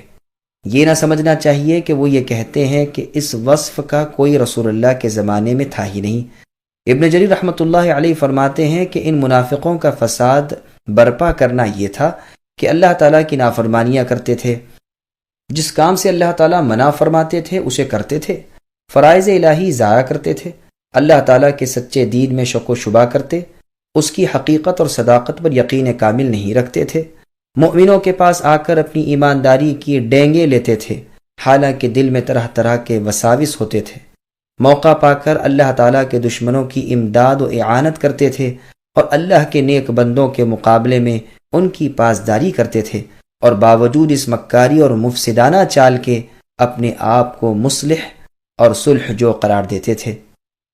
قرآن کریم نے کفار سے موالات اور دوستی رکھنے کو بھی زمین میں فساد برپا کرنے سے تعبیر کیا ہے۔ ارشاد ہوتا ہے والذین کفروا بعضهم اولیاء بعض، یعنی کفار آپس میں ایک دوسرے کے دوست ہیں، اگر تم نے ایسا کیا یعنی ان کفار سے دوستی کی تو زمین میں بھاری فتنہ اور بڑا فساد پھیل جائے گا۔ اس آیت نے مسلمان اور کفار کے دوستانہ تعلقات منقطع کر دیے۔ اور جگہ فرمایا اے ایمان والو، مؤمنوں کو چھوڑ کر کافروں کو دوست نہ بناؤ، کیا تم چاہتے ہو کہ اللہ تعالیٰ کی تم پر واضح حجت ہو جائے، یعنی تمہاری دلیل نجات کٹ جائے؟ پھر فرمایا منافق لوگ تو جہنم کے نچلے طبقے میں ہوں گے اور ہرگز تم ان کے لیے کوئی مددگار نہ پاؤ گے۔ چونکہ منافقوں کا ظاہر اچھا ہوتا ہے اس لیے مسلمانوں پر حقیقت پوشیدہ رہ جاتی ہے۔ وہ ایمانداروں کو اپنی چکنی چپڑی باتوں سے دھوکہ دے دیتے ہیں اور ان کے بے حقیقت کلمات سے اور ان کی کفار کی پوشیدہ دوستیوں سے مسلمانوں کو خطرناک مصائب جھیلنے پڑتے ہیں۔ پس یہ منافقین فساد کے بانی ہوئے۔ اگر یہ اپنے کفر پر ہی رہتے تو ان کی خوفناک سازشوں اور گہری چالوں کا مسلمانوں کو اتنا نقصان ہرگز نہ پہنچتا، اور اگر مکمل طور پر مسلمان ہو جاتے اور ظاہر باطن یکساں کر لیتے تب تو دنیا کے امن و امان کے ساتھ آخرت کی نجات و فلاح بھی پا لیتے۔ باوجود اس خطرناک پالیسی کے جب انہیں ایک سوئی کی نصیحت کی جاتی تو جھٹ بولتے کہ ہم تو صلح جو ہیں، ہم کسی سے بگاڑنا نہیں چاہتے، ہم فریقین کے ساتھ اتفاق رکھتے ہیں۔ ابن عباس رضی اللہ عنہما فرماتے ہیں کہ وہ کہتے تھے کہ ہم ان دونوں جماعتوں یعنی مؤمنوں اور اہل کتاب کے درمیان صلح کرنے والے ہیں، لیکن اللہ تعالیٰ نے فرمایا کہ یہ سراسر ان کی جہالت ہے، جسے یہ صلح جانتے ہیں وہ عین فساد ہے، لیکن انہیں شعور ہی نہیں۔ وَإِذَا قِيلَ لَهُمْ آمِنُوا كَمَا آمَنَ النَّاسُ قَالُوا أَنُؤْمِنُ كَمَا آمَنَ السُّفَهَاءُ أَلَا إِنَّهُمْ هُمُ السُّفَهَاءُ وَلَكِنْ لَا يَعْلَمُونَ۔ اور جب ان منافقوں سے کہا جاتا ہے کہ ان لوگوں یعنی صحابہ کی طرح تم بھی ایمان لاؤ تو جواب دیتے ہیں کہ کیا ہم ایسا ایمان لائے جیسا بیوقوف لاتے ہیں؟ خبردار ہو جاؤ، یقیناً یہی بیوقوف ہیں لیکن جانتے نہیں۔ سامعین، اب اس آیت کی تفسیر سماعت کیجیے۔ حقیقی بیوقوف کون؟ مطلب یہ ہے کہ جب ان منافقوں کو صحابہ کی طرح اللہ تعالیٰ پر، اللہ کے فرشتوں، کتابوں اور رسولوں پر ایمان لانے کو، موت کے بعد جی اٹھنے اور جنت اور دوزخ کی حقانیت کے تسلیم کرنے کو، اللہ اور رسول کی تابعداری کر کے نیک اعمال بجا لانے اور برائیوں سے باز رہنے کو کہا جاتا ہے، تو یہ ملعون فرقہ ایسے ایمان کو بیوقوف کا ایمان بتاتا ہے۔ ابن مسعود اور بعض دیگر صحابہ اور ربیع ابن انس، عبد الرحمن بن زید رضی اللہ عنہم وغیرہ نے یہی تفسیر بیان کی ہے۔ سفہاء سفیہ کی جمع ہے، جیسے حکماء حکیم کی اور حلماء حلیم کی۔ جاہل کم عقل اور نفع نقصان کے پوری طرح نہ جاننے والے کو سفیہ کہتے ہیں۔ قرآن کریم میں اور جگہ ہے وَلَا تُؤْتُوا السُّفَهَاءَ أَمْوَالَكُمُ الَّتِي جَعَلَ اللَّهُ لَكُمْ قِيَامًا، یعنی بیوقوفوں کو اپنے وہ مال نہ دے بیٹھو جو تمہارے قیام کا سبب ہیں۔ عام مفسرین کا قول ہے کہ اس آیت میں سفہاء سے مراد عورتیں اور بچے ہیں۔ ان منافقوں کے جواب میں یہاں بھی خود پروردگار عالم نے جواب دیا اور تأکیداً حصر کے ساتھ فرمایا بے وقوف تو یہی ہیں، لیکن ساتھ ہی جاہل بھی ایسے ہیں کہ اپنی بے وقوفی کو جان بھی نہیں سکتے، نہ اپنی جہالت و ضلالت کو سمجھ سکتے ہیں۔ اس سے زیادہ ان کی برائی اور کمال اندھا پن اور ہدایت سے دوری اور کیا ہوگی؟ وَإِذَا لَقُوا الَّذِينَ آمَنُوا قَالُوا آمَنَّا وَإِذَا خَلَوْا إِلَى شَيَاطِينِهِمْ قَالُوا إِنَّا مَعَكُمْ إِنَّمَا نَحْنُ مُسْتَهْزِئُونَ اللَّهُ يَسْتَهْزِئُ بِهِمْ وَيَمُدُّهُمْ فِي طُغْيَانِهِمْ يَعْمَهُونَ۔ اور جب یہ منافق ایمان والوں سے ملتے ہیں تو کہتے ہیں ہم بھی ایماندار ہیں، اور جب اپنے بڑوں کے پاس یعنی سرداروں کے پاس جاتے ہیں تو کہتے ہیں ہم تو تمہارے ساتھ ہیں، ہم تو ان سے صرف مذاق کرتے ہیں۔ اللہ تعالیٰ بھی ان سے مذاق کرتے ہیں اور انہیں ان کی سرکشی اور بہکاوے میں اور بڑھا دیتے ہیں۔ سامعین، اب ان آیتوں کی تفسیر سماعت کیجیے۔ منافقانہ رویہ، مطلب یہ ہے کہ یہ بد باطن مسلمانوں کے پاس آ کر اپنا ایمان اور دوستی اور خیر خواہی ظاہر کر کے انہیں دھوکے میں ڈالنا چاہتے ہیں تاکہ مال و جان کا بچاؤ بھی ہو جائے اور بھلائی اور غنیمت کے مال میں حصہ بھی قائم ہو جائے، اور جب اپنی جماعت یعنی شیطانوں میں ہوتے ہیں تو ان کی سی کہنے لگتے ہیں۔ خلو کے معنی یہاں ہیں انصرفو اور ذہبو، اور خلصو اور مضو کے یعنی لوٹتے ہیں اور پہنچتے ہیں اور تنہائی میں ہوتے ہیں اور جاتے ہیں۔ پس خلو جو کہ الہ کے ساتھ متعدی ہے، یہ معنی میں لوٹ جانے کے ہے، فعل مضمر اور ملفوظ دونوں پر یہ دلالت کرتا ہے۔ بعض کہتے ہیں الہ معنی میں معا کے مترادف ہے، مگر پہلا معنی ہی ٹھیک ہے۔ ابن جریر رحمۃ اللہ علیہ کا کلام کا خلاصہ بھی یہی ہے۔ شیاطین سے مراد رؤساء یعنی بڑے اور سردار ہیں، جیسے علماء یہود اور سرداران کفار قریش و منافقین۔ ابن عباس، ابن مسعود اور دیگر صحابہ رضی اللہ عنہ کا قول ہے کہ یہ شیاطین ان کے امیر امراء اور سرداران کفر تھے اور ان کے ہم عقیدہ لوگ بھی۔ یہ شیاطین یہود بھی انہیں پیغمبری کے جھٹلانے اور قرآن کی تکذیب کرنے کا مشورہ دیا کرتے تھے۔ مجاہد رحمۃ اللہ علیہ کہتے ہیں شیاطین سے مراد ان کے وہ ساتھی ہیں جو یا تو مشرک تھے یا منافق۔ قتادہ رحمہ اللہ فرماتے ہیں مراد اس سے وہ لوگ ہیں جو برائیوں میں اور شرک میں ان کے سردار تھے۔ ابو العالیہ سدی ربیع ابن انس رحمۃ اللہ علیہ بھی یہی تفسیر کرتے ہیں۔ ابن جریر رحمۃ اللہ علیہ فرماتے ہیں ہر بہکانے اور سرکشی کرنے والے کو شیطان کہتے ہیں، وہ جنوں میں سے ہوں یا انسانوں میں سے۔ قرآن میں بھی شیاطین الانس والجن آیا ہے، یعنی جنوں اور انسانوں میں سے شیاطین۔ جب یہ منافق مسلمانوں سے ملتے تو کہتے ہم تمہارے ساتھ ہیں، یعنی جیسے تم ہو ویسے ہی ہم ہیں، اور اپنوں سے کہتے ہم تو ان کے ساتھ یعنی مومنوں کے ساتھ ہنسی کھیل کرتے ہیں۔ ابن عباس رضی اللہ عنہما، ربیع ابن انس اور قتادہ رحمہم اللہ کی یہی تفسیر ہے۔ اللہ تعالیٰ ان کو جواب دیتے ہوئے ان کے اس مکروہ فعل کے مقابلے میں فرماتے ہیں کہ اللہ تعالیٰ بھی ان کے ٹھٹا کریں گے اور انہیں ان کی سرکشی میں بہکنے دیں گے۔ جیسے اور جگہ ہے قیامت کے روز منافق مرد و عورت ایمان والوں سے کہیں گے ذرا ٹھہر جاؤ، ہم بھی تمہارے نور سے فائدہ اٹھائیں۔ کہا جائے گا اپنے پیچھے لوٹ جاؤ اور نور کی تلاش کرو۔ ان کے لوٹتے ہی درمیان میں ایک اونچی دیوار حائل کر دی جائے گی جس میں دروازہ ہوگا، اس طرف تو رحمت ہوگی اور دوسری طرف عذاب ہوگا۔ اور جگہ فرمان الہی ہے کافر ہماری ڈھیل کو اپنے حق میں بہتر نہ جانے، اس تأخیر میں وہ اپنی بد کرداریوں میں اور بڑھ جاتے ہیں۔ پس قرآن میں جہاں استہزاء، مسخریت یعنی مذاق، مکر، خدیعت یعنی دھوکے کے الفاظ آئے ہیں وہاں یہی مراد ہے۔ ایک جماعت کہتی ہے کہ یہ الفاظ صرف ڈانٹ ڈپٹ اور تنبیہ کے طور پر استعمال کیے گئے ہیں، ان کی بد کرداریوں اور ان کے کفر و شرک پر انہیں ملامت کی گئی ہے۔ اور مفسرین کہتے ہیں یہ الفاظ صرف جواب میں لائے گئے ہیں، جیسے کوئی بھلا آدمی کسی مکار کے فریب سے بچ کر اس پر غالب آ کر کہتا ہے کہو میں نے کیسا فریب دیا، حالانکہ اس کی طرف سے فریب نہیں ہوتا۔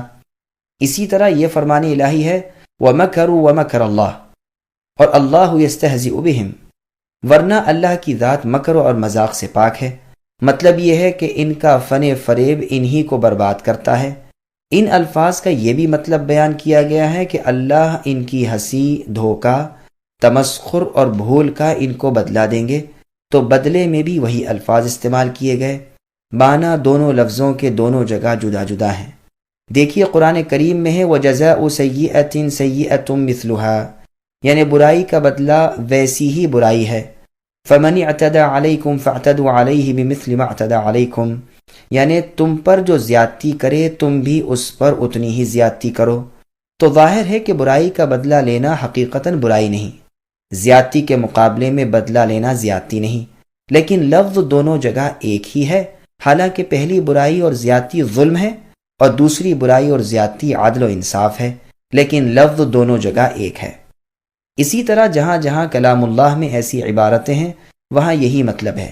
ایک اور مطلب بھی سنیے، دنیا میں منافق اپنی اس پلید پالیسی سے مسلمانوں کے ساتھ مذاق کرتے تھے، اللہ نے بھی ان کے ساتھ یہی کیا کہ دنیا میں انہیں امن و امان مل گیا، اب یہ مست بن گئے، حالانکہ یہ عارضی امن ہے، قیامت والے دن انہیں کوئی امن نہیں۔ یہاں وہ ان کے مال اور ان کی جانیں بچ گئیں، لیکن اللہ کے ہاں یہ دردناک عذابوں کا شکار بنیں گے۔ ابن جریر رحمۃ اللہ علیہ نے اسی قول کو ترجیح دی ہے اور اس کی بہت کچھ تائید کی ہے، اس لیے کہ مکر، دھوکہ اور مذاق جو بلا وجہ ہو اس سے تو اللہ کی ذات پاک ہے۔ ہاں انتقام، مقابلے اور بدلے کے طور پر یہ الفاظ اللہ کی نسبت کہنے میں کوئی حرج نہیں۔ ابن عباس رضی اللہ عنہما بھی یہی فرماتے ہیں کہ یہ ان سے بدلہ ہے اور ان کی سزا ہے۔ یمدہم کا مطلب ڈھیل دینا اور بڑھانا بیان کیا گیا ہے، جیسے فرمایا ایحسبون انما نمدہم بہ، یعنی کیا یہ کفار یوں سمجھ بیٹھے ہیں کہ ان کے مال اولاد کا زیادہ ہونا ان کے لیے کوئی بھلی چیز ہے؟ نہیں، انہیں صحیح شعور ہی نہیں ہے۔ اور فرمایا سنستدرجہم من حیث لا یعلمون، اس طرح ہم انہیں آہستہ آہستہ پکڑیں گے کہ انہیں پتہ بھی نہ چلے۔ تو مطلب یہ ہوا کہ ادھر یہ گناہ کرتے ہیں، ادھر دنیاوی نعمتیں زیادہ ہوتی ہیں، یہ خوش ہو جاتے ہیں، حالانکہ دراصل وہ عذاب ہی ہے۔ قرآن کریم نے اور جگہ فرمایا فَلَمَّا نَسُوا مَا ذُكِّرُوا بِهِ فَتَحْنَا عَلَيْهِمْ أَبْوَابَ كُلِّ شَيْءٍ حَتَّى إِذَا فَرِحُوا بِمَا أُوتُوا أَخَذْنَاهُمْ بَغْتَةً فَإِذَا هُمْ مُبْلِسُونَ فَقُطِعَ دَابِرُ الْقَوْمِ الَّذِينَ ظَلَمُوا وَالْحَمْدُ لِلَّهِ رَبِّ الْعَالَمِينَ، یعنی جب ان لوگوں نے نصیحت بھلا دی تو ہم نے ان پر تمام چیزوں کے دروازے کھول دیے، یہاں تک کہ وہ اپنی چیزوں پر اترانے لگے تو ہم نے انہیں اچانک اپنے عذاب میں پکڑ لیا، اب گھبرا گئے، ظالموں کی بربادی ہوئی اور کہہ دیا گیا کہ تعریف رب العالمین کے لیے ہی ہیں۔ ابن جریر رحمۃ اللہ علیہ فرماتے ہیں کہ انہیں ڈھیل دینے اور انہیں اپنی سرکشی اور بغاوت میں بڑھنے کے لیے ان کو زیادتی دی جاتی ہے، جیسے اور جگہ فرمایا وَنُقَلِّبُ أَفْئِدَتَهُمْ، طغیان کہتے ہیں کسی چیز میں گھس جانے کو، جیسے فرمایا اِنَّا لَمَّا طَغَى الْمَاءُ حَمَلْنَاكُمْ فِي الْجَارِيَةِ۔ ابن عباس رضی اللہ عنہما فرماتے ہیں وہ اپنے کفر میں گرے جاتے ہیں، عمہن کہتے ہیں گمراہی کو۔ تو اس جملے کا مطلب یہ ہوا کہ ضلالت و کفر میں یہ منافق ڈوب گئے اور اس ناپاکی نے انہیں گھیر لیا، اب یہ اسی دلدل میں اترے جاتے ہیں اور اسی ناپاکی میں پھنسے جاتے ہیں، اور چھٹکارے کی تمام راہیں ان پر بند ہو گئیں۔ بھلا ایسے دلدل میں جو ہو اور پھر اندھا، بہرا اور بے وقوف ہو، وہ کیسے نجات پا سکتا ہے؟ آنکھوں کے اندھے کے لیے عربی میں عمى کا لفظ آتا ہے اور دل کے اندھے کے لیے عمہن کا، لیکن کبھی دل کے اندھے کے لیے عمى کا لفظ آتا ہے، جیسے قرآن میں ہے وَلَكِنْ تَعْمَى الْقُلُوبُ الَّتِي فِي الصُّدُورِ، لیکن دل اندھے ہوتے ہیں جو سینوں میں ہیں۔ أولئك الذين اشتروا الضلالة بالهدى فما ربحت تجارتهم وما كانوا مهتدين، یہ وہ لوگ ہیں جنہوں نے گمراہی کو ہدایت کے بدلے میں مول لے لیا، بس نہ تو ان کی تجارت نے ان کو فائدہ پہنچایا اور نہ یہ ہدایت والے ہوئے۔ سامعین ابی سعید کی تفسیر سماعت کیجیے، ہدایت کے بدلے میں گمراہی۔ ابن عباس، ابن مسعود اور بعض دیگر صحابہ رضی اللہ عنہم سے مروی ہے کہ ان منافقوں نے ہدایت چھوڑ دی اور گمراہی لے لی۔ عبداللہ رضی اللہ عنہ فرماتے ہیں انہوں نے ایمان کے بدلے کفر قبول کیا۔ مجاہد رحمۃ اللہ علیہ فرماتے ہیں ایمان لائے پھر کافر ہو گئے۔ قتادہ رحمۃ اللہ علیہ فرماتے ہیں ہدایت پر گمراہی کو یہ پسند کرتے ہیں، جیسے ثمود کے بارے میں اللہ کا ارشاد ہے وَأَمَّا ثَمُودُ فَهَدَيْنَاهُمْ فَاسْتَحَبُّوا الْعَمَى عَلَى الْهُدَى، یعنی باوجود یہ کہ ہم نے ثمودیوں کو راہ دکھا دی مگر پھر بھی انہوں نے اس رہنمائی پر اندھے پن کو پسند کیا۔ مطلب یہ ہوا کہ منافقین ہدایت سے ہٹ کر گمراہی پر آ گئے اور ہدایت کے بدلے گمراہی لے لی، گویا ہدایت کو بیچ کر گمراہی لی۔ اب ایمان لا کر پھر کافر ہوئے ہوں، خواہ سرے سے ایمان ہی نصیب نہ ہوا ہو۔ اور ان منافقین میں دونوں قسم کے لوگ تھے، چنانچہ قرآن کریم میں ہے ذَلِكَ بِأَنَّهُمْ آمَنُوا ثُمَّ كَفَرُوا فَطُبِعَ عَلَى قُلُوبِهِمْ، یہ اس لیے ہے کہ یہ منافق لوگ ایمان لا کر پھر کافر ہو گئے، پس ان کے دلوں پر مہر کر دی گئی۔ اور ایسے بھی منافق تھے جنہیں ایمان نصیب ہی نہ ہوا، پس نہ تو انہیں اس سودے میں فائدہ ہوا نہ راہ ملی، بلکہ ہدایت کے چمنستان سے نکل کر گمراہی کے خارزار میں اور جماعت کے مضبوط قلعے سے نکل کر فرقت کے تنگ جیل خانے میں اور امن کے وسیع میدان سے نکل کر خوف کی اندھیری کوٹری میں اور سنت کے پاکیزہ گلشن سے نکل کر بدعت کے سنسان جنگل میں آ گئے۔ مثلهم كمثل الذي استوقد نارا فلما أضاءت ما حوله ذهب الله بنورهم وتركهم في ظلمات لا يبصرون صم بكم عمي فهم لا يرجعون۔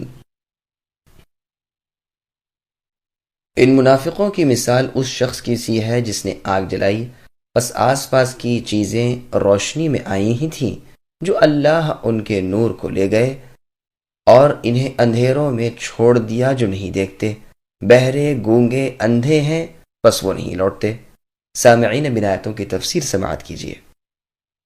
منافقین کی مثال کو عربی میں مثیل بھی کہتے ہیں، اس کی جمع امثال آتی ہے، جیسے قرآن میں ہے وَتِلْكَ الْأَمْثَالِ، یعنی مثالیں ہم لوگوں کے لیے بیان کرتے ہیں جنہیں صرف عالم ہی سمجھتے ہیں۔ آیت کا مطلب یہ ہے کہ منافق جو گمراہی کو ہدایت کے بدلے اور اندھے پن کو بینائی کے بدلے مول لیتے ہیں، ان کی مثال اس شخص جیسی ہے جو اندھیرے میں آگ جلائے، اس سے دائیں بائیں کی چیزیں اسے نظر آنے لگیں، اس کی پریشانی دور ہو اور فائدے کی امید بندھے کہ دفعتاً آگ بجھ جائے اور ایک لخت اندھیرا چھا جائے، نہ تو نگاہ کام کرے نہ راستہ معلوم ہو سکے، اور باوجود اس کے وہ شخص خود بہرا ہو، کسی کی بات کو نہ سن سکتا ہو، گونگا ہو، کسی سے دریافت نہ کر سکتا ہو، اندھا ہو جو روشنی سے کام نہ چلا سکتا ہو۔ اب بھلا یہ کیسے راہ پا سکے گا؟ ٹھیک اسی طرح یہ منافق بھی ہیں کہ ہدایت کو چھوڑ کر یہ راہ گم کر بیٹھے اور بھلائی کو چھوڑ کر برائی کو چاہنے لگے۔ اس مثال سے پتہ چلتا ہے کہ ان لوگوں نے ایمان قبول کر کے کفر کیا تھا، جیسے قرآن کریم میں کئی جگہ بصراحت موجود ہے۔ واللہ اعلم۔ رازی نے اپنی تفسیر میں سدی رحمۃ اللہ علیہ سے یہی نقل کیا ہے، پھر کہا ہے کہ یہ تشبیہ بہت ہی درست و صحیح ہے، اس لیے کہ پہلے تو ان منافقوں کو نور ایمان حاصل ہوا، پھر ان کے نفاق کی وجہ سے وہ بجھ گیا اور یہ حیرت میں پڑ گئے، اور دین کی حیرت سے بڑی حیرت اور کیا ہوگی۔ ابن جریر رحمۃ اللہ علیہ فرماتے ہیں کہ جن کی یہ مثال بیان کی گئی ہے انہیں کسی وقت بھی ایمان نصیب ہی نہ ہوا تھا، کیونکہ پہلے فرمان باری تعالیٰ گزر چکا ہے وَمَا هُمْ بِمُؤْمِنِينَ، یعنی گو یہ زبان سے اللہ تعالیٰ پر اور قیامت پر ایمان لانے کا اقرار کرتے ہیں مگر حقیقتاً یہ ایماندار نہیں۔ لیکن ٹھیک بات یہ ہے کہ اس آیت مبارکہ میں ان کے کفر و نفاق کے وقت کی خبر دی گئی ہے، اس سے ان کا انکار نہیں ہوتا کہ اس حالت کفر و نفاق سے پہلے کبھی انہیں ایمان حاصل ہی نہیں ہوا، ممکن ہے ایمان لائے ہوں پھر اس سے ہٹ گئے اور اب دلوں پر مہریں لگ گئی ہوں۔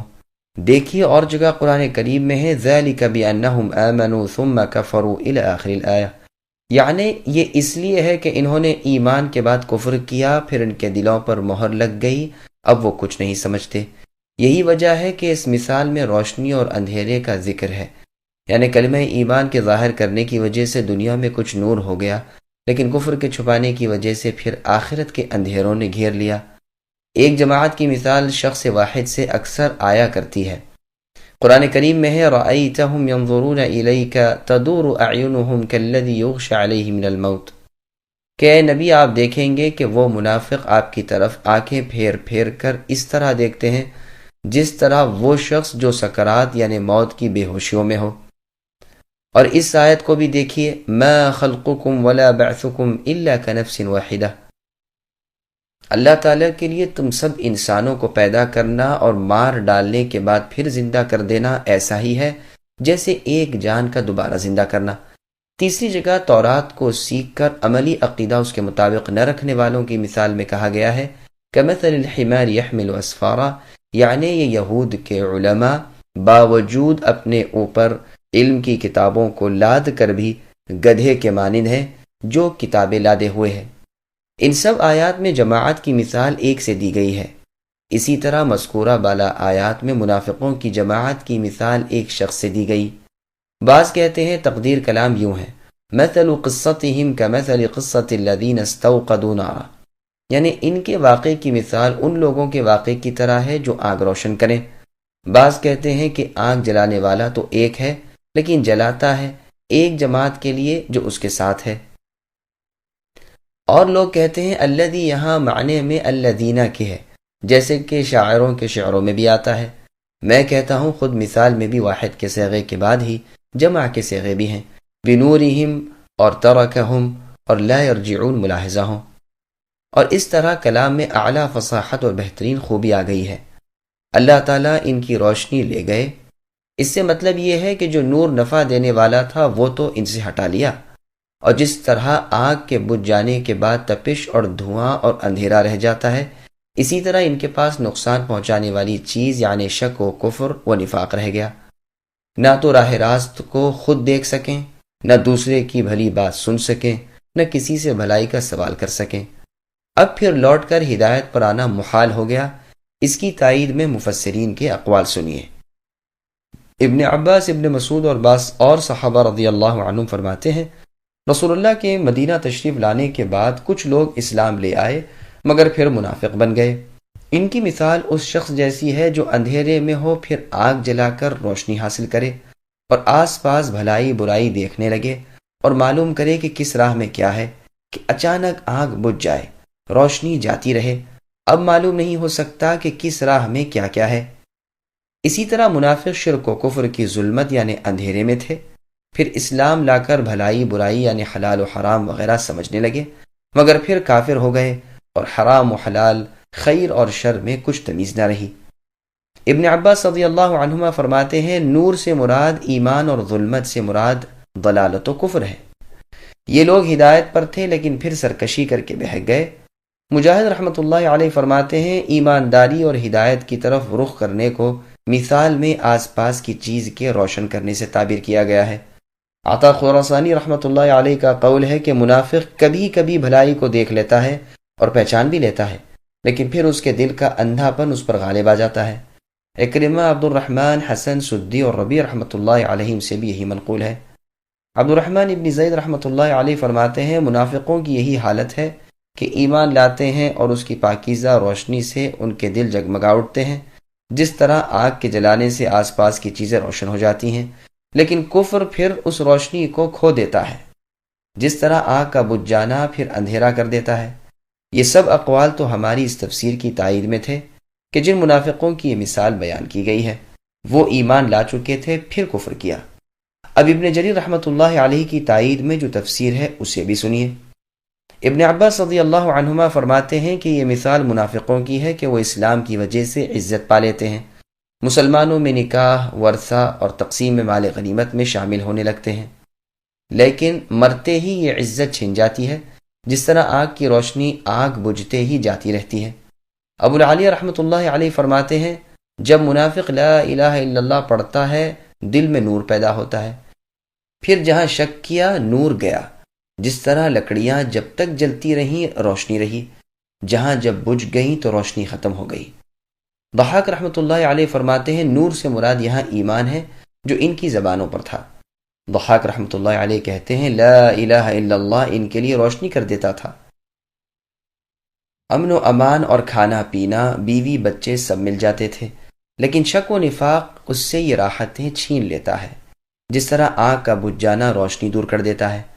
قتادہ رحمۃ اللہ علیہ کا قول ہے کہ لا الہ الا اللہ کہنے سے منافق کو دنیاوی نفع، مثلا مسلمانوں میں لڑکے لڑکی کا لین دین، ورثے کی تقسیم، جان مال کی حفاظت وغیرہ مل جاتا ہے، لیکن چونکہ اس کے دل میں ایمان کی جڑ اور اس کے کاموں میں حقیقت نہیں ہوتی، اس لیے موت کے وقت وہ سب منافع سلب ہو جاتے ہیں، جیسے آنکھ کی روشنی جو بجھ جائے۔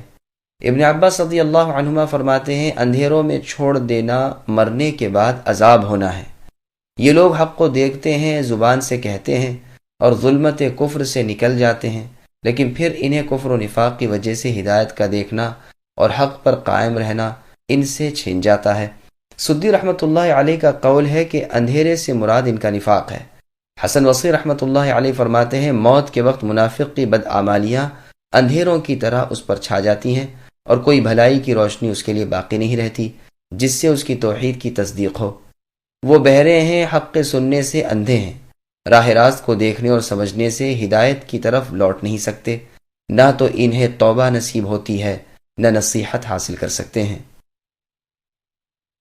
أو كصيب من السماء فيه ظلمات ورعد وبرق يجعلون أصابعهم في آذانهم من الصواعق حذر الموت والله محيط بالكافرين يكاد البرق يخطف أبصارهم كلما أضاء لهم مشوا فيه وَإِذَا أَظْلَمَ عَلَيْهِمْ قَامُوا وَلَوْ شَاءَ اللَّهُ لَذَهَبَ بِسَمْعِهِمْ وَأَبْصَارِهِمْ إِنَّ اللَّهَ عَلَى كُلِّ شَيْءٍ قَدِيرٌ۔ یا آسمانی برسات کی طرح جس میں اندھیریاں اور گرج اور بجلی ہو، موت سے ڈر کر کڑاکے کی وجہ سے یہ منافق اپنی انگلیاں اپنے کانوں میں ڈال لیتے ہیں اور اللہ کافروں کو گھیرنے والے ہیں۔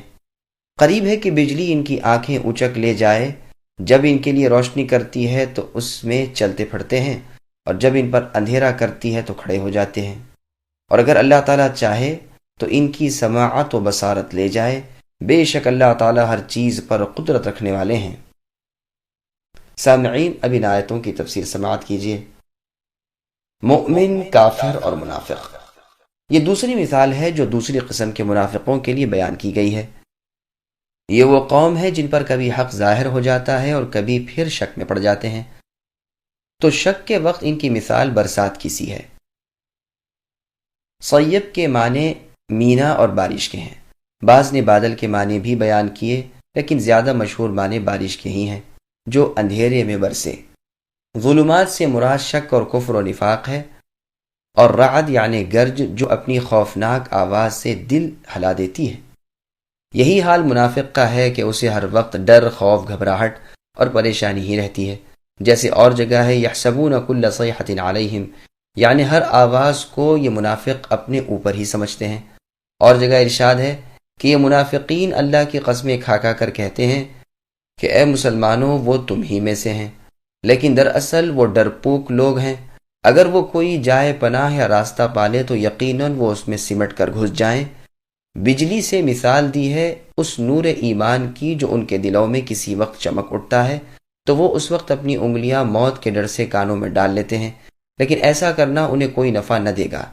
یہ اللہ تعالیٰ کی قدرتوں اور اللہ کے ارادے کے ماتحت ہیں، یہ بچ نہیں سکتے۔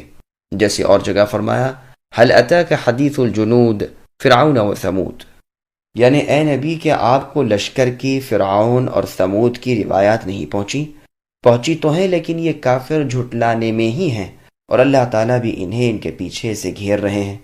بجلی کا آنکھوں کو اچک لینا اس کی قوت اور سختی کا اظہار ہے، اور ان منافقین کی بینائی کی کمزوری اور ان کا ضعف ایمان ہے۔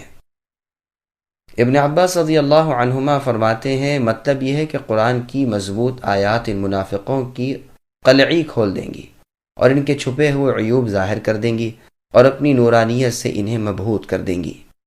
جب ان پر اندھیرا ہو جاتا ہے تو کھڑے ہو جاتے ہیں، یعنی ایمان جب ان پر ظاہر ہو جاتا ہے تو ذرا روشن دل ہو کر پیروی بھی کرنے لگتے ہیں، لیکن پھر بھی جہاں شک و شبہ آیا کہ دل میں کدورت اور ظلمت بھر گئی اور بھونچکے ہو کر کھڑے رہ گئے۔ اس کا یہ مطلب بھی ہے کہ اسلام کو ذرا عروج ملا تو ان کے دل میں قدر اطمینان پیدا ہوا، لیکن جہاں اس کے خلاف نظر آیا کہ یہ الٹے پیروں کفر کی طرف لوٹنے لگے، جیسے ارشاد الہی ہے وَمِنَ النَّاسِ مَن يَعْبُدُ اللَّهَ عَلَى حَرْفٍ إِلَى آخر الآیہ۔ یعنی بعض لوگ وہ بھی ہیں جو کنارے پر ٹھہر کر اللہ کی عبادت کرتے ہیں، اگر بھلائی ملی تو مطمئن ہوئے اور اگر برائی پہنچی تو اسی وقت پھر گئے۔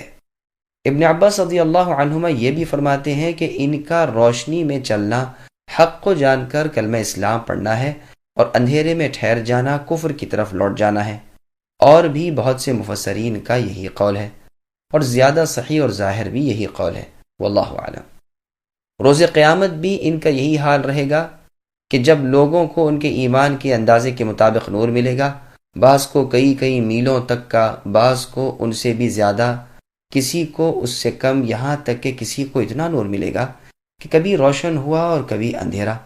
کچھ لوگ ایسے بھی ہوں گے جو ذرا سی دور چل سکیں گے، پھر ٹھہر جائیں گے، پھر ذرا سی دور کا نور ملے گا، پھر بجھ جائے گا، اور بعض وہ بے نصیب بھی ہوں گے کہ ان کا نور بالکل بجھ جائے گا۔ یہ پورے منافق ہوں گے جن کے بارے میں فرمان ربانی ہے، یوم یقول المنافقون والمنافقات للذین آمنوا انظرونا نقتبس من نورکم الی آخر الآیہ۔ یعنی جس دن منافق مرد اور منافق عورتیں ایمان والوں کو پکاریں گے اور کہیں گے کہ ذرا کو ہمیں بھی آ لینے دو تاکہ ہم بھی تمہارے نور سے فائدہ اٹھائیں، تو کہا جائے گا کہ اپنے پیچھے یعنی دنیا میں لوٹ جاؤ اور نور ڈھونڈ لاؤ۔ اور مومنوں کے بارے میں اللہ تعالیٰ فرماتے ہیں یوم تر المؤمنین والمؤمنات یسعى نورهم بین ایدیہم الی آخر الآیہ۔ یعنی اس دن آپ اے نبی دیکھیں گے کہ مؤمن مردوں اور عورتوں کے آگے آگے اور دائیں جانب نور ہوگا، اور کہا جائے گا تمہیں آج کے دن جنتوں کی خوشخبریاں ہیں جن کے نیچے نہریں بہہ رہی ہیں۔ اور فرمایا جس دن نہ رسوا کریں گے اللہ تعالیٰ نبی کو اور ان لوگوں کو جو ان کے ساتھ ایمان لائے، ان کا نور ان کے آگے اور دائیں جانب ہوگا۔ وہ کہہ رہے ہوں گے اے ہمارے رب، ہمارے لیے ہمارا نور پورا کیجئے اور ہمیں بخش دیجئے، یقیناً آپ ہر چیز پر قادر ہیں۔ ان آیات کے بعد اب اس مضمون کی احادیث بھی سن لیجئے۔ ابن مسعود رضی اللہ عنہ فرماتے ہیں ایمان والوں کو ان کے اعمال کے مطابق نور ملے گا، بعض کو کھجور کے درخت کے برابر، کسی کو قد آدم کے برابر، کسی کو صرف اتنا ہی کہ اس کا انگوٹھا ہی روشن ہو، کبھی بجھ جاتا ہو کبھی روشن ہو جاتا ہو۔ ابن مسعود رضی اللہ عنہ فرماتے ہیں انہیں نور ملے گا ان کے اعمال کے مطابق جس کی روشنی میں وہ پل صراط سے گزریں گے۔ بعض لوگوں کا نور پہاڑ کے برابر ہوگا، بعض کا کھجور کے برابر، اور سب سے کم نور والا وہ ہوگا جس کا نور اس کے انگوٹھے پر ہوگا، کبھی چمک اٹھے گا اور کبھی بجھ جائے گا۔ ابن عباس رضی اللہ عنہما فرماتے ہیں کہ سب توحید والوں کو قیامت کے دن نور ملے گا۔ جب منافقوں کا نور بجھ جائے گا تو موحد ڈر کر کہیں گے ربنا اتمم لنا نورنا، اے ہمارے رب ہمارا نور پورا کیجئے۔ ضحاک رحمۃ اللہ علیہ کا بھی یہی قول ہے۔ ان حدیث سے معلوم ہوا کہ خالص مؤمن وہ جن کا بیان اگلی 4 آیات میں ہوا، خالص کفار جن کا ذکر اس کے بعد کی 2 آیات میں ہے، اور منافق جن کی 2 قسمیں ہیں، ایک تو خالص منافق جن کی مثال آنکھ کی روشنی سے دی گئی، دوسرے وہ منافق جو تردد میں ہیں یعنی شک اور شبے میں، کبھی تو ایمان چمک اٹھتا ہے کبھی بجھ جاتا ہے، انہی کی مثال بارش سے دی گئی ہے، یہ پہلی قسم کے منافقوں سے کچھ کم ہے۔ اسی طرح سورہ نور میں بھی اللہ تعالیٰ نے مؤمن کی اور اس کے دل کے نور کی مثال اس منور چراغ سے دی ہے جو روشن فانوس میں ہو، اور خود فانوس بھی چمکتے ہوئے تارے کی طرح ہو۔